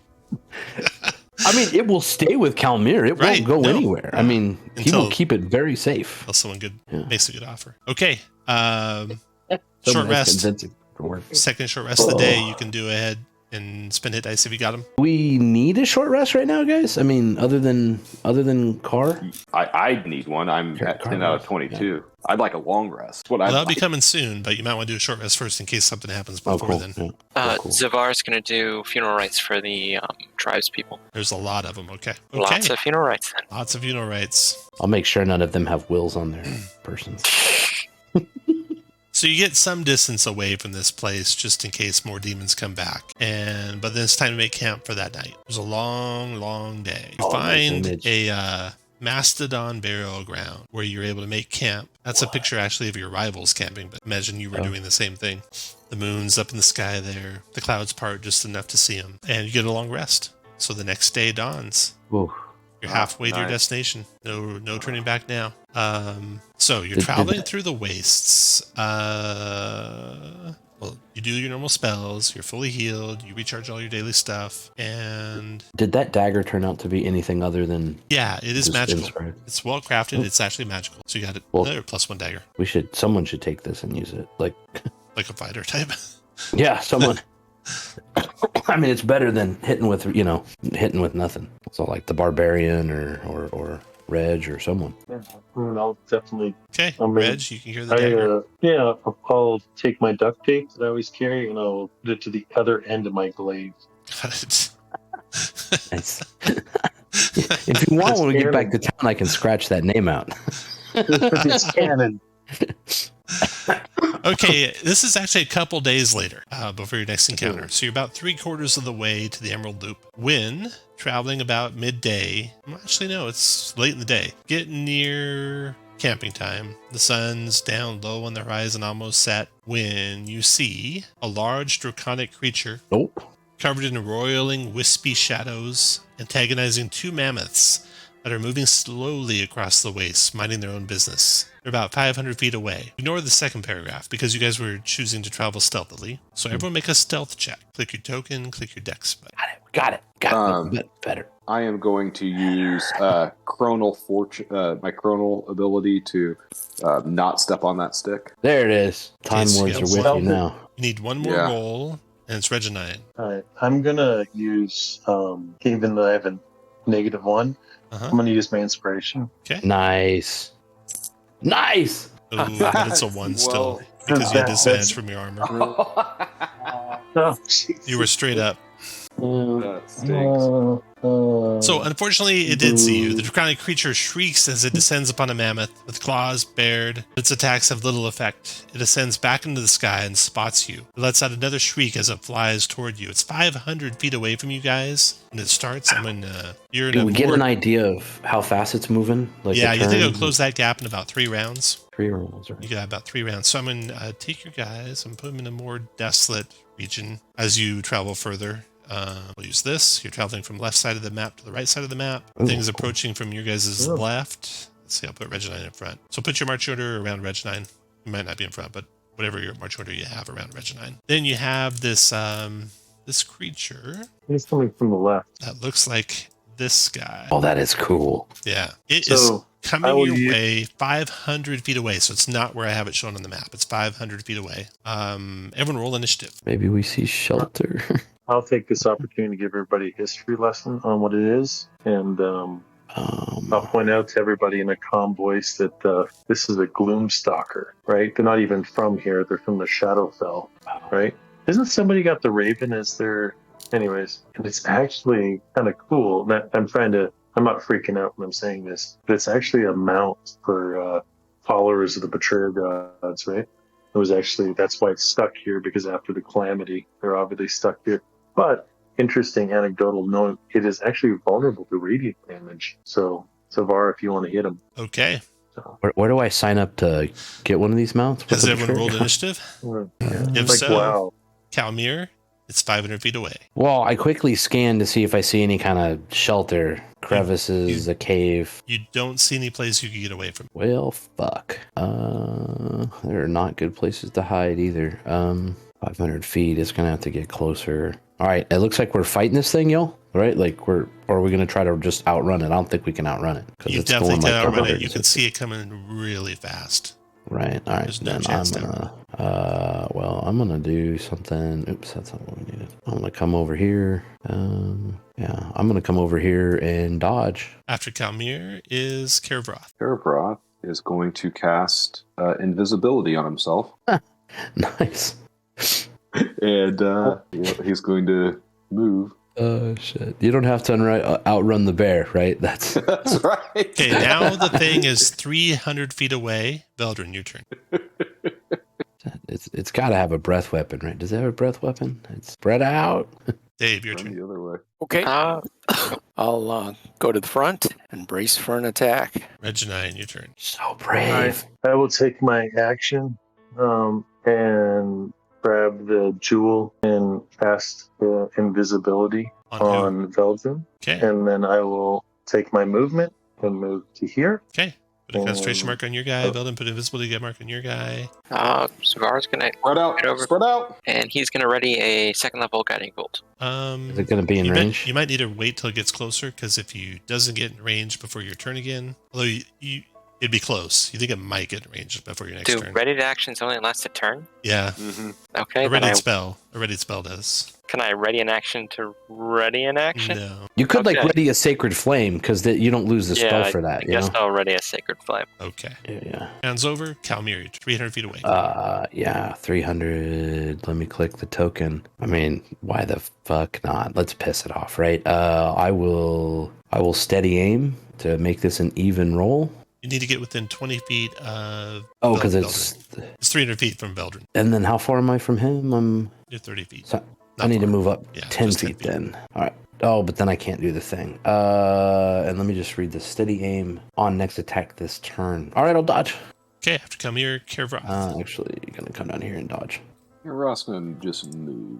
because you cannot ready a spell when you're concentrating on a spell, correct? Correct. And how far away was he from me before my turn?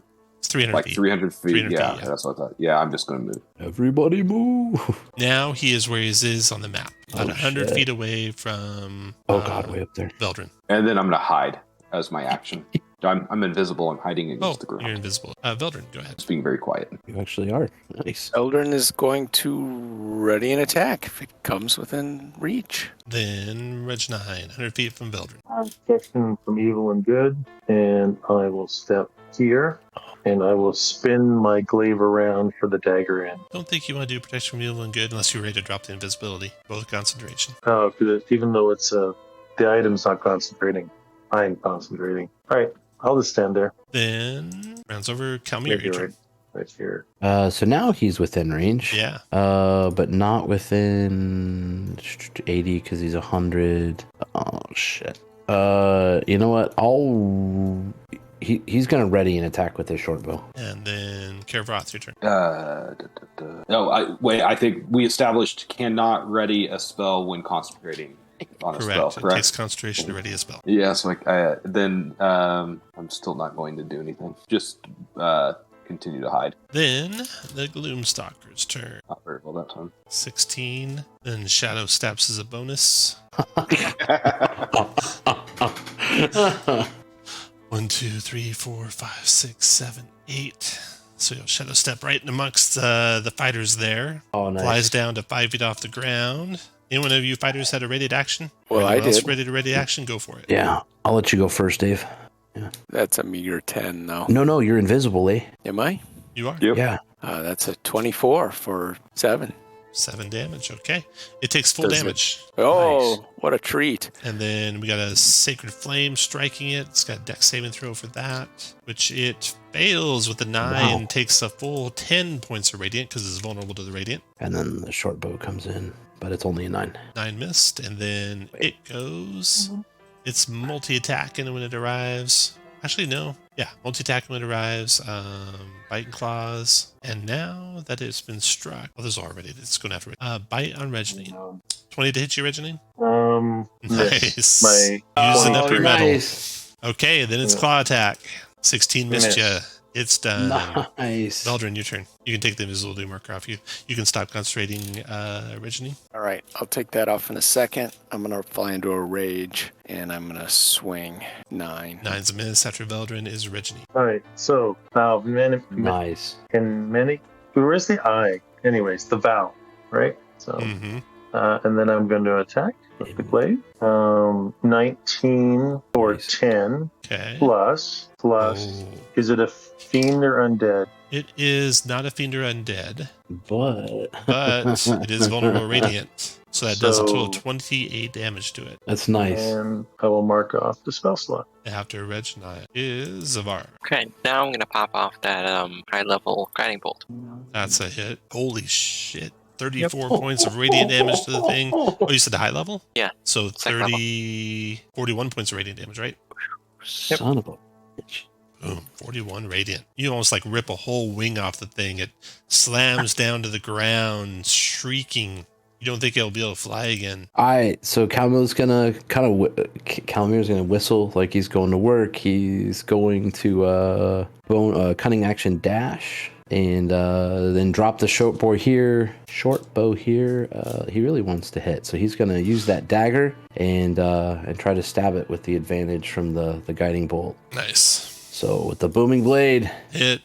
it's a 22 for 13 damage. You pin its head to the ground. It shakes and claws for a minute before expiring. Y'all f- that thing up. Yeah, that was a lot better than the previous fight.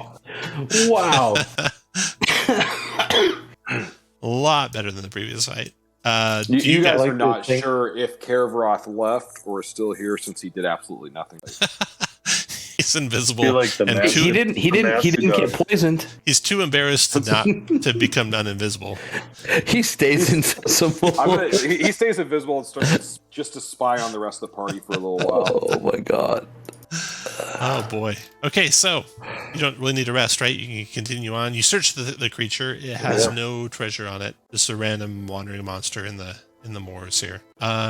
Later that same day, you hear a wild yell up ahead. In the distance, you see a tiefling on the back of a moorbounder and hanging on for dear life as the creature snarls and bucks about. You see 2 bristled moorbounders circling the imperiled thief. Bristle. So the thief, the tiefling, is on a moorbounder that looks to be like domesticated. Oh, okay. And he's got 2 wild ones attacking it. And so we'll say you guys are traveling from where you're at now. We'll use Reggie as your marching order. So set up your marching order, heading to the top of the screen, heading north. Okay. Then everyone roll initiative. Look, you have different tokens for them. That's cool. Like the bristling ones have the spikes on their back. Yeah, I baked those in. Did you? I didn't have an actual bristling one. Oh, well, that looks cool. That's okay. Calmir, you're first to react. good. Well, what do you want to do? Well, I suppose we should help this person. Whatever. By that I mean the writer or whichever. So yeah, he'll steady aim and use his bow to shoot this one. Actually, you know what? Nah, shoot this one. I'm not going to kill it. Shoot that one to the south with the steady aim. Fire of away. The bow. Short bow. A 17 for 7. Just 7 piercing. Okay, got it. And he'll. Oh, I can't move.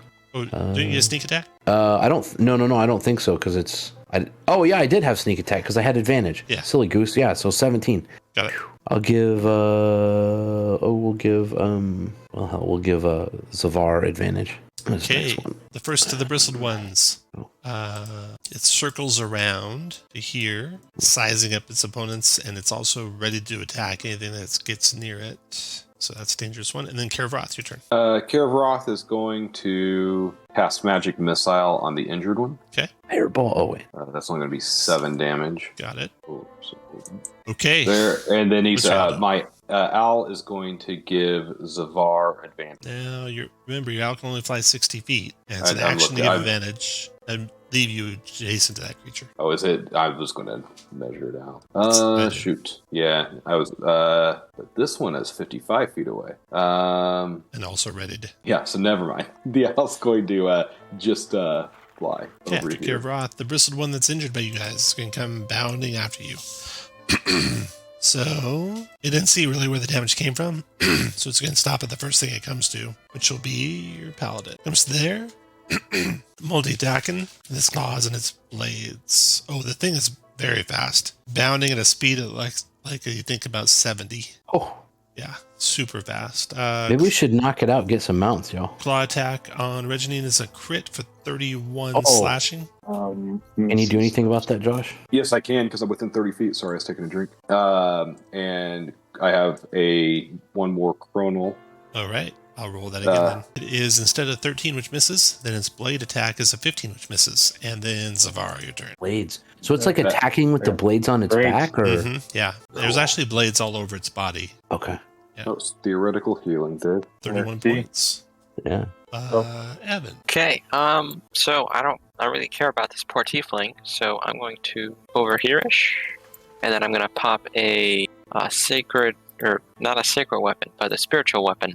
So a comet is going to hit that one over there, and I'm going to hit it with a sacred flame as well. Okay, dex save. After That's my turn. you is Veldrin. Veldrin's going to put a fairy fire between those two. It's only a 20-foot cube, unfortunately, Veldrin. Well, I read that as 10 Oh, feet. you're talking about the non-bristle? Oh, you mean the non-aggressive one? That tiefling's riding that one. Fairy fire, the one he's riding. These two feral ones were attacking him. Oh, okay. Trying to save the tiefling or kill him and take his cat, whichever. Gotcha. No, I don't want to do that. I revisit my action. I'm my great axe at this one. 9 is missed. Okay, after you, the scout goes. Okay, so he is trying to get control of his moorbounder that seems to be like panicked. Oh. So he's moving at like half speed. The thing's fighting at the reins and kind of moving all over the place on him.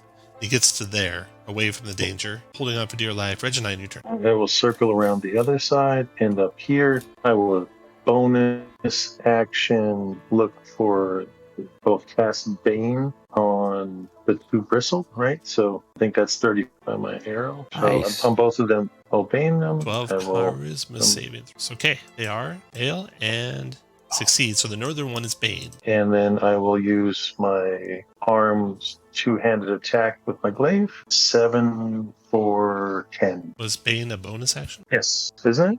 No. No. It's not. Isn't? Not Well, normally. then I will scare him. Okay. Yeah, So that's it. you're done. The round's over. Come here, your turn. Yeah. Well, Cal will step up, put the bow in one hand, reach and grab the dagger with the other, and try to stab it with booming blade. Ooh, You're getting a lot of crits tonight. that's feeling good. Yeah, I was didn't- rolling so bad at first, but what is that? 8, 17, 23 points of damage. Nice. He's just going to keep on moving. And okay. Oh. After Calmir, bristled ones. One to the north first. It is Bane. It is bounding forward to attack Zavar. Roll your Bane for me, Reginine, as I roll these attacks. Roll it twice. So the first one, claw attack, is 11 minus 3, and then the blade's attack is 10 minus 3, so both miss. And it's no. Kerbrot's going to magic missile this one. That's going to be 12. Nice.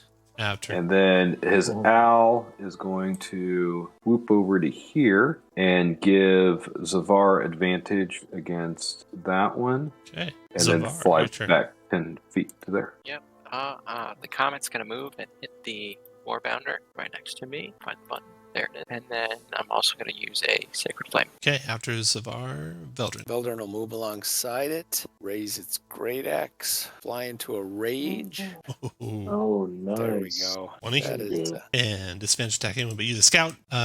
Regaining control of his Warbounder brings it over amongst your group. And then Reginine, your turn. All right, move here. I will use my glaive.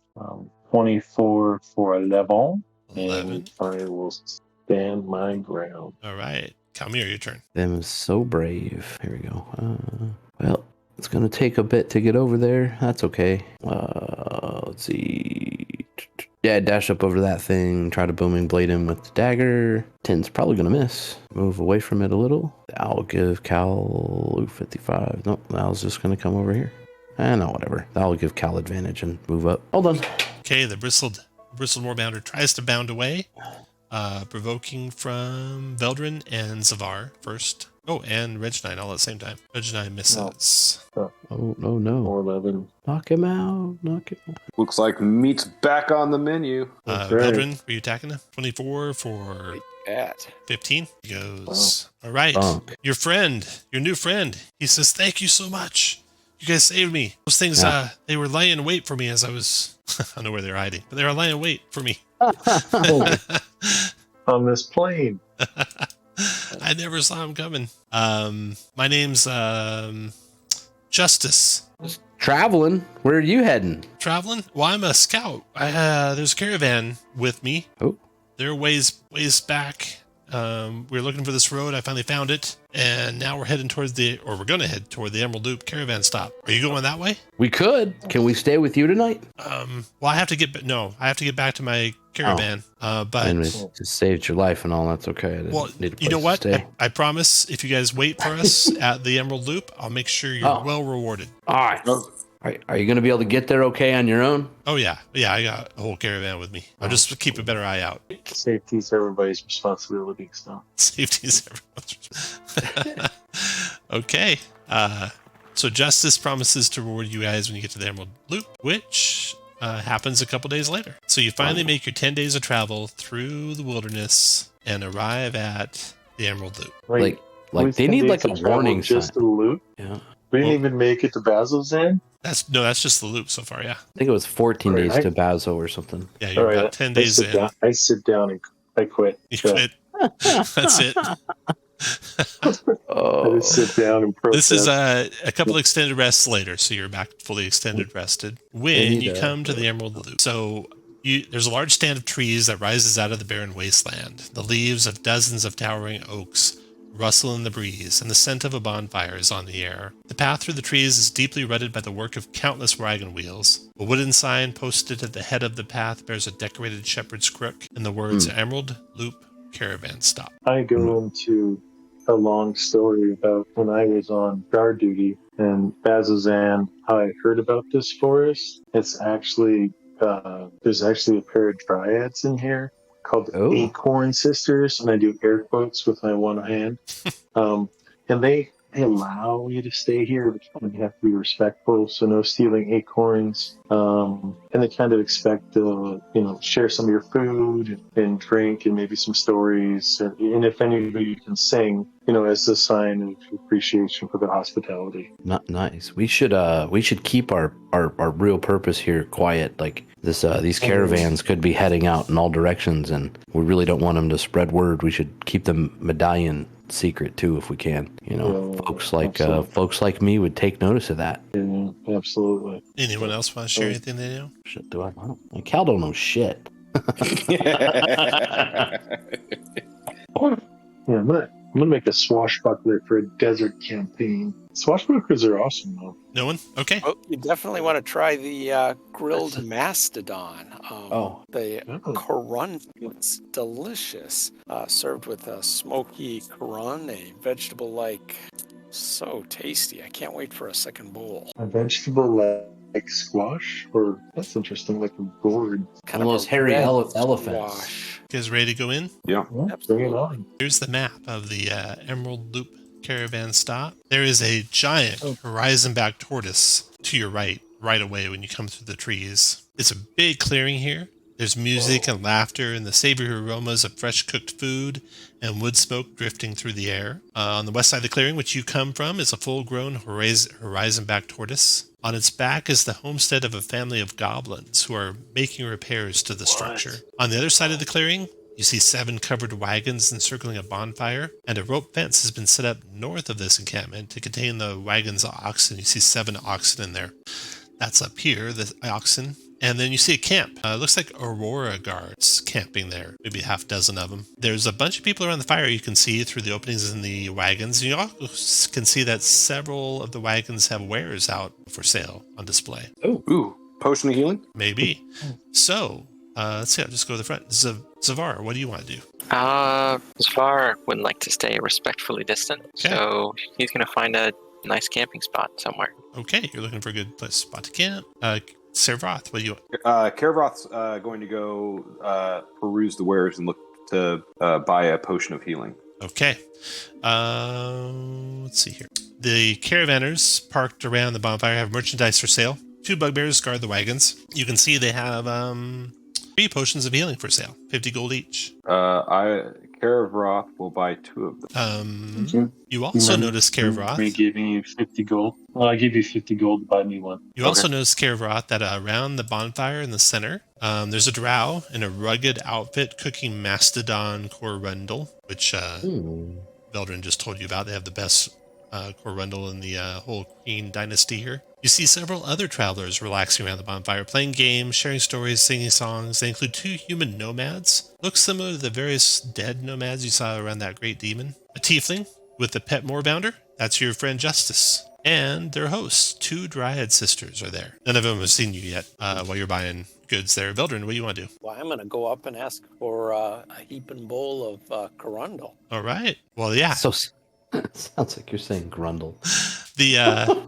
The drow that's there cooking ladles one out for you. Justice says, "Oh, hey, come grab a seat, sit by me." And he introduces you to everyone around the campfire. While you're being introduced, Reggie Knight, what do you want to do? Reggie Knight, having given 50 gold to Davroth, we'll go over to the Aurora's watch. Okay. And talk to them and tell them about the situation. Then we'll ask them if they know any of the people he works with, Bazzoxan, right? And then become confused when he recognizes any of the names of the people in his unit. Okay. Do they feel like you're touched a little bit? Absolutely. Yeah. So you notice a couple of them making superstitious signs and such, and they're polite to you, but they don't engage you in conversation any more than they have to, in the hopes that maybe you'll move along. I think I do because I'm super confused, and then I trying to figure out how I got lost from my post. And then Kalmir, I might wander over the circle. Okay. You want to do Kalmir? Cal is going to make a giant show of finding whatever water source they have here. Is it out in like a big troughs or? Yeah, there would be big troughs by where the oxen are, and then Okay. various other, like barrels and crates of water here and there. So he's gonna like find the largest water sources that he can, and assuming that it's not as clean as it could be. Let's see. Can he move it? Change the flow? I guess not. So he's gonna make a giant show and says, "If you don't mind, I will give you the greatest gift I can. I'll give you the gift of water, fresh, clean water that's not been tasted by mammoth or whatever those cat things are called. Moorbounders. Yeah, he just says whatever those cow things are called. Yeah, he says, "What say you? Will you accept my gift before I enter your camp?" The two Dryad sisters stand up and giggle and say, "Of course we will. Please, you've shown us great respect. Come and sit and eat." So yeah, he'll cast the create water in there to create, dump it out, give them all really fresh water, like 10 gallons worth, and then he'll go sit with the sisters, engaging them and everyone else in conversation, a bit rackish, jovial. The drow who's cooking is named Gaia. Gaia is a scout who works for one of the caravan companies here, but also a cook. And she's preparing the corundel. Then you have Tyvak and Magra, who are the human nomads. Tyvak is female, and they look exactly like the ones that were all dead around the Udak. Oh. That great demon that looked like half ape and half demon. Then you have, besides Tyvak and Magra, you have Justice, who you helped from the Moorbounders, the Pharaoh Moorbounders. And Justice, once you guys all kind of converge on the campfire, he hands over to you all. Whoever took like the first shot that wounded the first of the Moorbounders, he hands it to you, but it's a gift to all of you. You'll all have access to it. A pair of goggles of night. He thanks you. He says, "I hope these will be of service to you." "And I hope our paths will cross again," he says. He also points you to the wagon that's got various wares on it.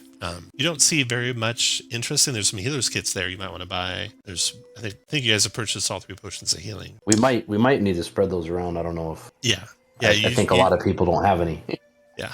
If you guys want, you each get to have one. Assuming 3 of them are bought, you'll each can have. So you could get 5 of them if you want. If all of you want one, at least 3 of you want one. You each get one. Okay. These are purchased ones. They're not found ones. So. Do we want to all buy one then, y'all? At 50 apiece. But you don't want to go over your limits because you have to discard them if you go over. And your limit at 5th level will be 5 consumable magic items. And each potion of healing counts as 1. Correct. Your limits, at 5th level will be 3 permanents and 5 consumables. Okay. The Acorn Sisters, Lanada and Robert, they are eager to learn all about what you're doing. They don't really pry too much, so no one really pries. No one seems to have any idea about this jewel of yours, assuming you hit it before you walked in. Yeah, I definitely do. We could hide it in my wrist pocket. It's a ritual I cast. It's like a bag of holding, but in my wrist. Reggie can hide it below his shirt. He can hide it in his prison wallet. That way he's still carrying it. No, that's right.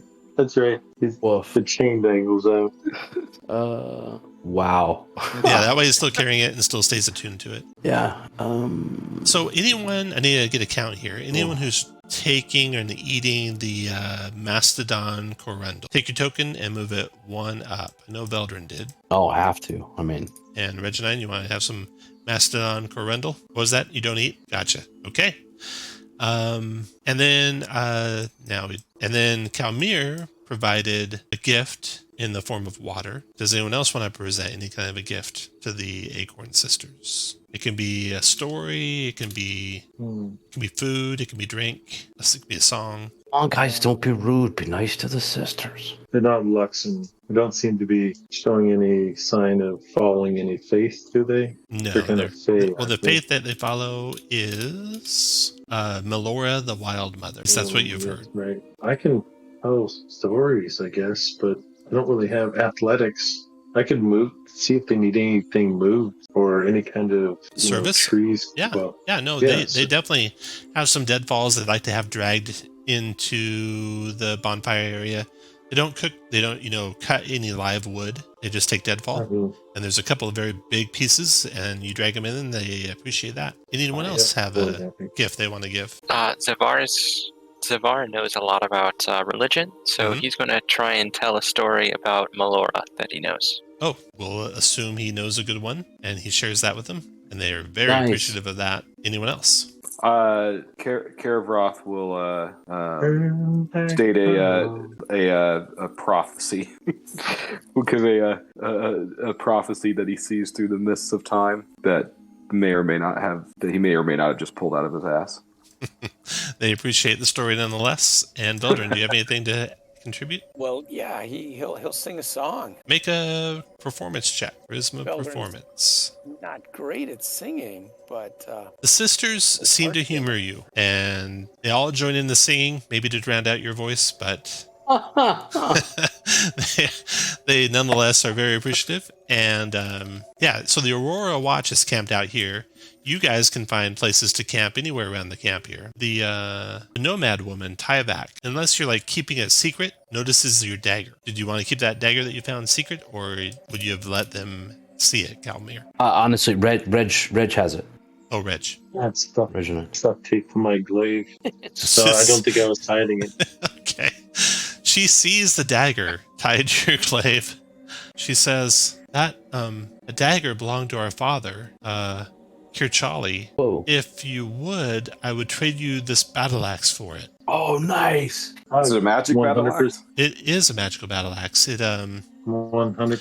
also it like whispers to you strange things though. Oh, well, that Perfect for the barbarian. yeah. Yeah. That's awesome. Yeah. Okay, so you can trade the +1 dagger, and she gives you a +1 battle axe. This +1 battle axe, she claims whispers stuff to you. You don't hear anything when you hold it, so you're not sure what she's talking about exactly. Maybe it'll be singing lessons. Maybe. maybe Valdrin will keep listening, putting the half ear and trying. Can I? I'm not sure if that's safe. Can I take a look at it, please, just for a moment? Yeah, take a look. Zavar is going to cast Identify. Okay, so this battle axe is +1, and in addition, it allows you to understand by whispering to you in common. So if it hears Abyssal, it repeats it by whispering to you in common. It knows. It talks to demons. Nice. That's a good weapon to have. So I mean, he already talks to ghosts all the time. There are, let's see, Divine Celestial, Sense. Fiend, Undead. I don't think so. Maybe a little bit of fiendishness on the Tiefling. I don't know if they count as fiends or not. Oh, yeah. No Undead, no Fiends, no Celestials around. Dan doesn't show or Veldrin for Dan. The beach in Normandy doesn't. Veldrin show up as undead. Does Veldrin show up as undead? Veldrin, not Undead. Okay. Anyone want to do anything else before retiring? Move your token up 1 if you do. Then I'll go through you one by one. Almir, what do you would like to do? Almir's gonna look for a bunk to share tonight. Like in one of the wagons? Yeah. Okay. Assume you're able to find one. Veldrin, what do you want to do? I want to go up and talk to the goblins and top of the turtle. Oh, okay. So going over to the turtle, cool. you can see that it's a whole family of goblins there. The horizon back, it's got platforms and structures all over it made of wood, thatch, canvas, and rope. And the family of goblins is busy repairing it. Just looks like normal wear and tear. Maybe a Gloomstalker attack or something like that every now and then. There is a ladder in the back to get up to the first platform. There is, let's see, who's goblins at? Yeah, you can see various goblins working on various parts of it. There's even a hobgoblin there in the midst, old and elegant looking. Thanks to her long silver hair and deep green robes, she seems to be shown some deference by the other goblins. Would you like to call up to them, climb up there, or just walk around and look? I'd like to call up and ask if I can have permission to. All right. A older goblin says, I'll meet you by the stairs and back. And he goes around to the stairs and back, and standing there next to him when you get back there is a little goblin child, probably 3 years old or so, little goblin girl. And as soon as you approach the stairs to come on up, she says, "Halt! Who goes there?" It is I, Valdrin. Who do I have the pleasure of meeting? The whole time the goblin father's smiling, and the little goblin girl says, "I am Chespa, and this is..." And she makes this broad gesture across the whole horizon back turtle. "This is Big Yuyo. He is our Kind Spaji." And Kind Spaji in Goblin, if you know Goblin, I don't know if you do or not, is the word for horizon back turtle. So cool. The father motions for you to come up. Chespy steps back. The father shakes your hand when you arrive at the top of the stairs. And he says, my name is Drazagor. It is an honor to meet you. Where are you from? Eldrin. We're from, can't remember the name of the town now. Jigow was the first town you started. Jigow, yes. You can see Traveling. he kind of carries himself as if he must have once been a warrior, although he's not currently wearing any weapons except for a dagger he's got strapped to his side. And he says, yeah, we're just here doing repairs. Would you like to look around? I would, very much. Okay. So you look around the horizon-back turtle. There is another goblin you're introduced to, older male goblin named Pops Kalbander. And Papa Drazagor introduces him and says that he served in the Asarius town guard. He still has his old chainmail and spear and shield, but it doesn't fit him anymore. And then he takes you to Auntie Joller, the hobgoblin, the elegant-looking hobgoblin. And he says she styles herself an old witch, brewing potions and such. Sells them to the caravans here. You see some of what her work looks like, and it looks like the potions of healing that you bought from the caravan. You've met little Chespa, the little goblin girl, and there's little Gothby, a 5-year-old goblin who doesn't talk to strangers. Instead, he hides behind his dad's pants, behind his legs. So you've met the whole goblin family: Papa Drazagor, Pops Kelbadam, Annie Joller, little Gothby, and little Chespa. Very impressive beast. Where are we bound? We're going to see the hobgoblin side of the family, actually. We came from Rosona. We're going to do Asarius. So if you look at the map, Rosona is kind of in the direction you're going. So you're here at the Emerald Loop. Rosana is the capital. That is where the seat of the Green Dynasty is. Asarius is there on the Iphalon River. You think it'd be quite a long trip, given how slow you think that tortoise moves.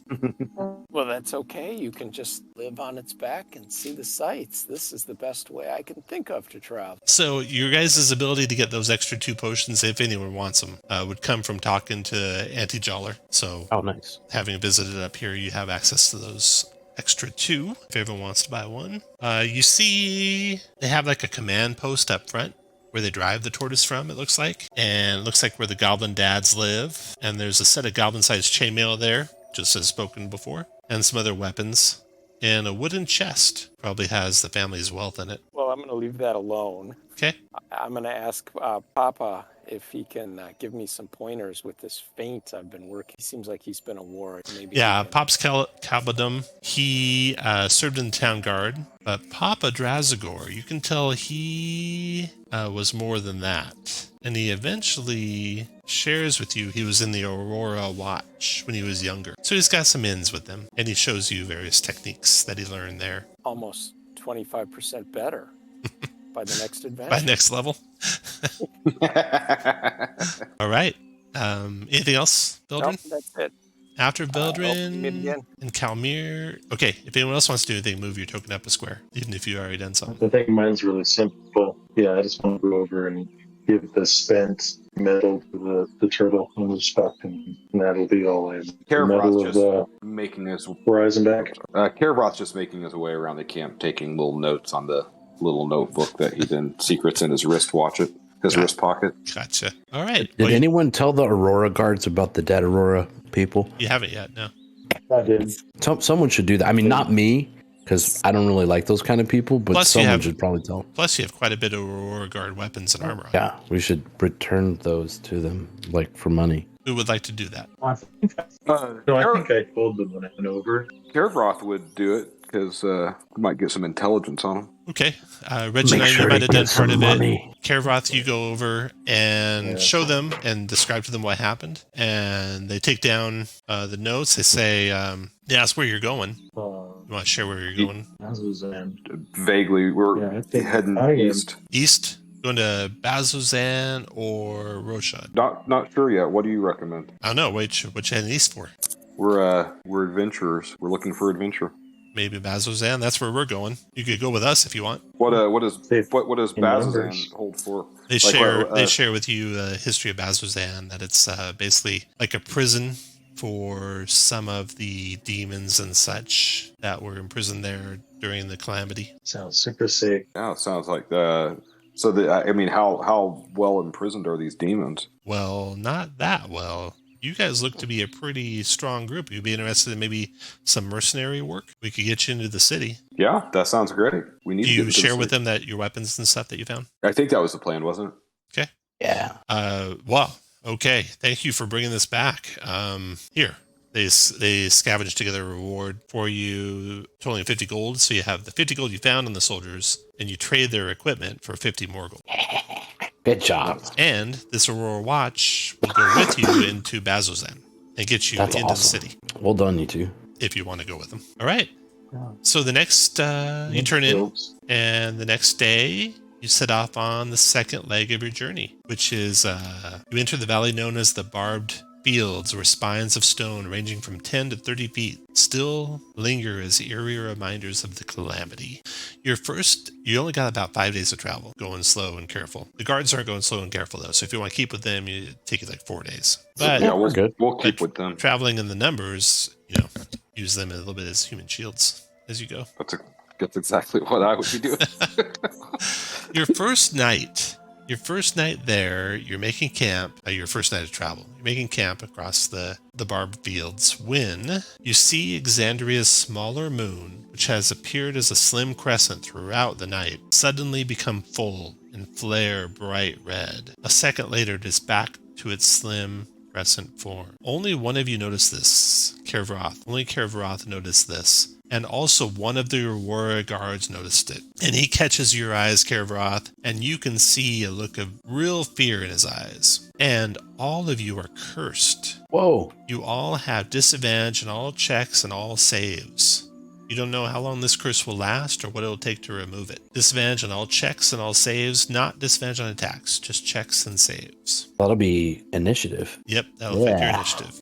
Does Kervaroth know what this was? Well, that moon is a moon of ill omen. There's rumors that it has something to do with alien gods or something that's not natural. It certainly doesn't follow the rules the other moon follows. No, you don't know exactly, but the Aurora Watch soldier that saw it like you saw it definitely feared it. And for good reason now that you're all cursed. So things that would remove curse would remove it, like a remove curse spell, which is 3rd level. So you're kind of stuck with it for now. Pressing forward the next day, this is like halfway through the second day of travel. You spot an overturned wagon in a ditch on one side of the road. The ox that pulled the wagon is nowhere to be found. The Aurora Watch kind of looks, over the scene, but doesn't really touch anything. The wagon has 3 bodies below it that all look like they died in the crash. Several days makes it very clear there's no one alive. The watch shakes their head.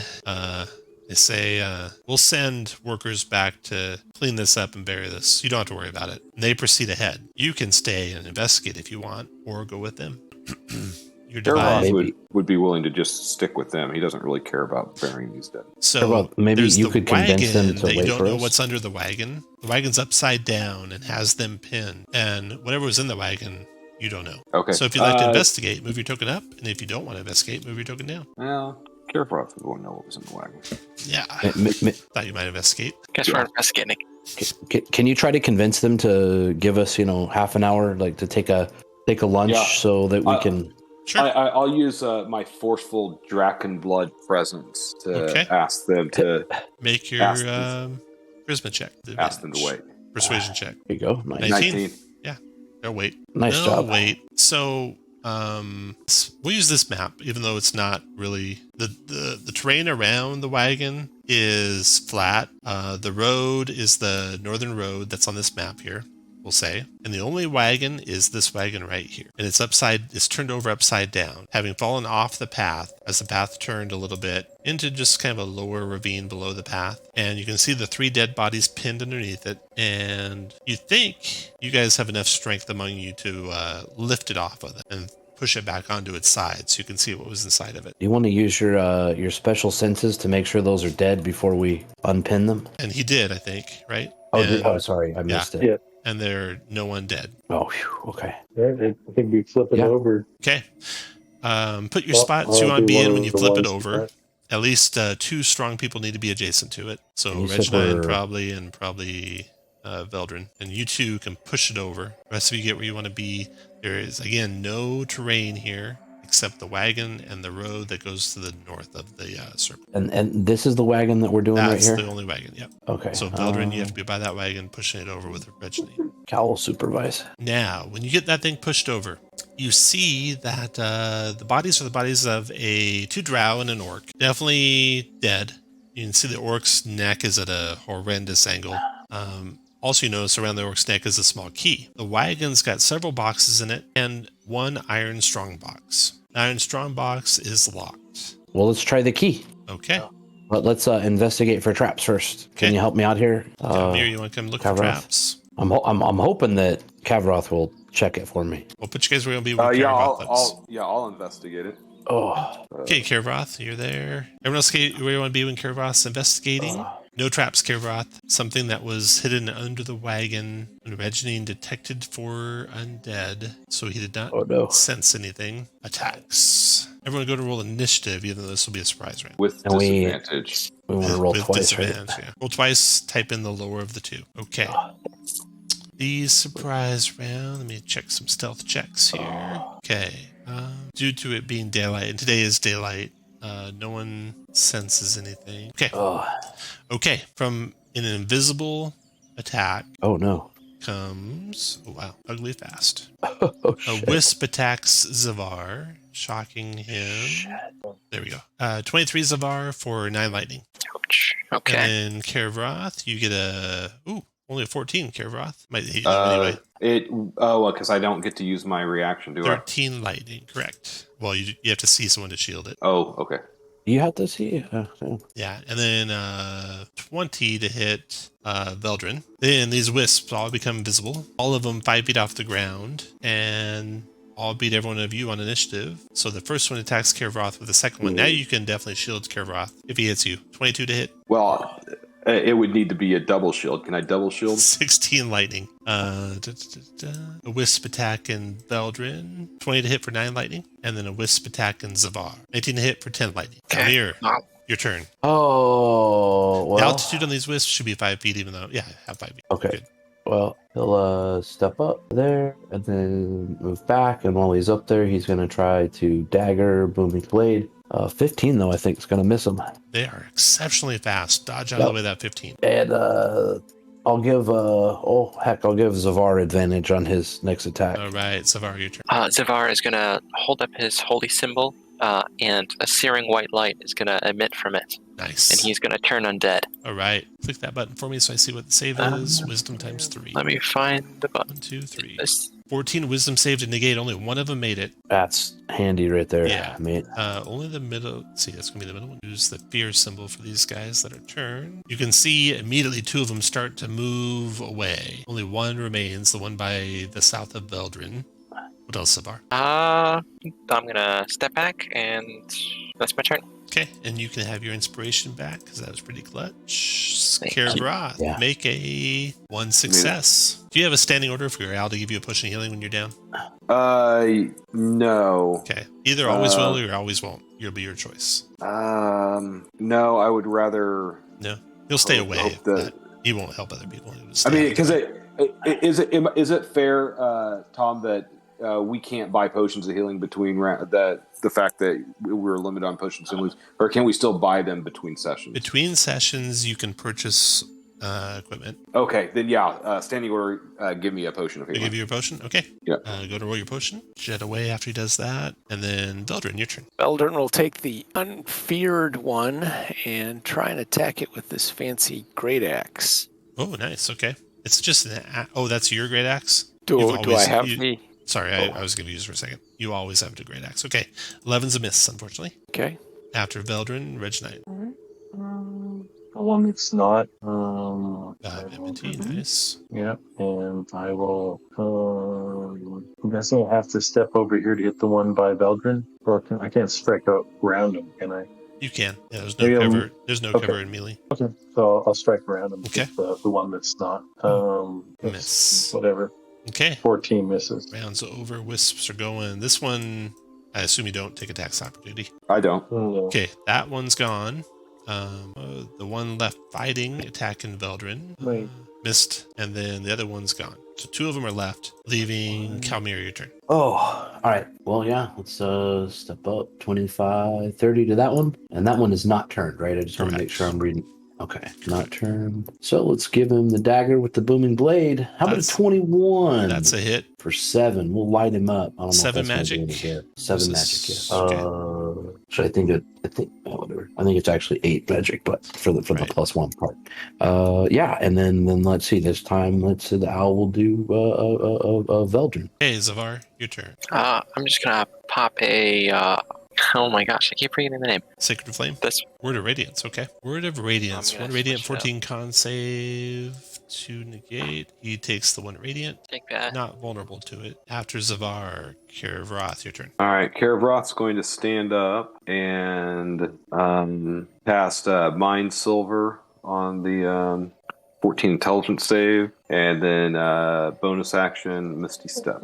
Veldrin, your turn. And then my owl is, now that I'm back up, is going to fly down and give Veldrin advantage. Okay. Veldrin sees an opening. Veldrin already had advantage for what it's worth. Oh, X for a yes. Double advantage. See, if you hadn't had that double advantage, you wouldn't have critted. 19, There you go.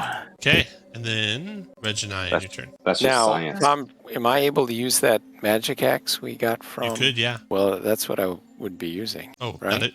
It's a battle axe, not a great axe. Oh, okay. I do want to use it. Okay. So you reroll the attack and D8 damage instead of D12. You might as well keep this one. Use it for your next attack. Okay, go ahead. Since you critted, you're doing Since I double normal. critted. Yeah. All right. Regine 22 for 10, which I'm That sure will become 5. finished the last of them. Nice. Woohoo. The other two never come back. After their turn wears off, they keep going away. And you're able Right. to...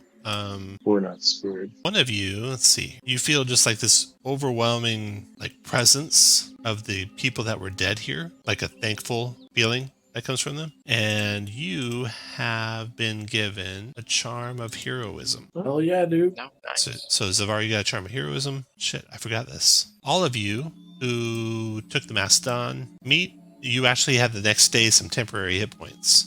Now that was a couple long rests ago, but so that stuff is really good for sure. And then now the crash. Back to the iron box. Inside the iron box, you find coins of various mints totaling 50 gold and a vial with a giant dirty fingernail floating in a transparent liquid. Oh. Identify Let's taste that. as a potion of giant strength. Heck yeah. Potion of giant strength. So you do a short rest. We don't need to do the actual rolls because we're at the end here. You catch back up with the patrol and head on to Bazzoxan. Now this picture. So jutting from the rusty orange mountains of eastern Xhorhas are tall spires of black stone. This is a betrayer's rise, a foul fortress from times long past. Crumbling and desolate structures huddled between iron watchtowers, and soldiers of the Aurora Watch patrol the tops of the walls and the massive gate ahead of you. As you approach, a guard on the wall barks, "Identify!" The soldiers you're with say, "Friends of the Dynasty," and your entire group is granted access to the gate as the gate is open. Of course, the guards ask if you're mercenaries.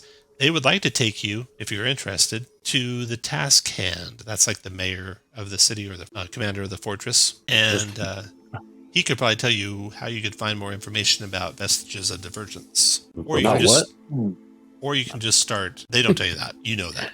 Okay. Or you can just start exploring the fortress and see if you can find any kind of libraries or anything like that. And that is the end of this part of the adventure. Yeah, So- if you could just call us adventurers rather than mercenaries. Like adventurers do like heroic things. Mercenaries just kill people for money. So you'll gain a level. You'll be level 5 next time. Hell yeah. I need to double check how much gold you got. I'll do that. Let's see. One of you got the Charm of Heroism. That was Zavar. You all got Charms of Vitality from the Acorn Sisters. Oh, heck for yeah. what you did there. You'll all have access to Goggles of Night. Reggie Knight will be still carrying the jewel. You'll have access to the Potion of Giant Strength Heal. You don't get a potion access to Healing Potion, but if you bought it, you have the one you bought. Right. Your limits are going to be at level 5. It's half of that rounded up, so 3 per minute, and that 5 consumables. You can always replace a permanent with a consumable, so you could have up to 8 items. Oh, okay. No more than 3 of those per minute. So the goggles are only 1 per party? No, you'll all Like have you access said. to the goggles. The only thing that was only one of you was the Charm of Heroism. How about the battle axe? Was that a 1? Oh no, the battle axe is it's Like a story award or it's something? like a story award. Okay. but it still counts against your items. Yeah. Actually, you can all have the +1 battle axe because also at 5th level, you all gain access to +1 weapons. Oh, hell yeah.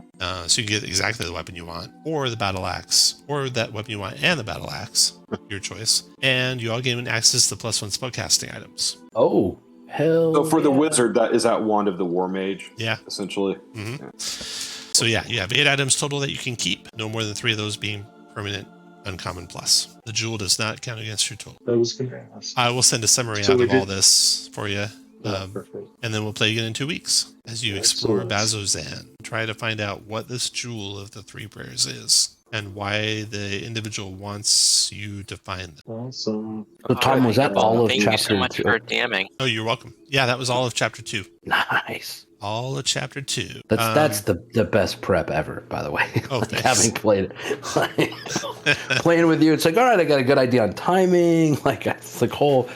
Yeah, that's awesome. Yeah. Yeah, you only missed you didn't miss you skipped one encounter that had no treasure by virtue of being with the guard. Cool. There were some raiders that could have attacked you in the second. And also by virtue of running out of time. So it's good that you had the guard to cover for that. Is Eberron next week? Yes. Okay. Level 19 Eberron next week. Awesome. All right, guys. Thanks, Tom. Thanks, Thank everyone. you. Good night. Good night, everybody.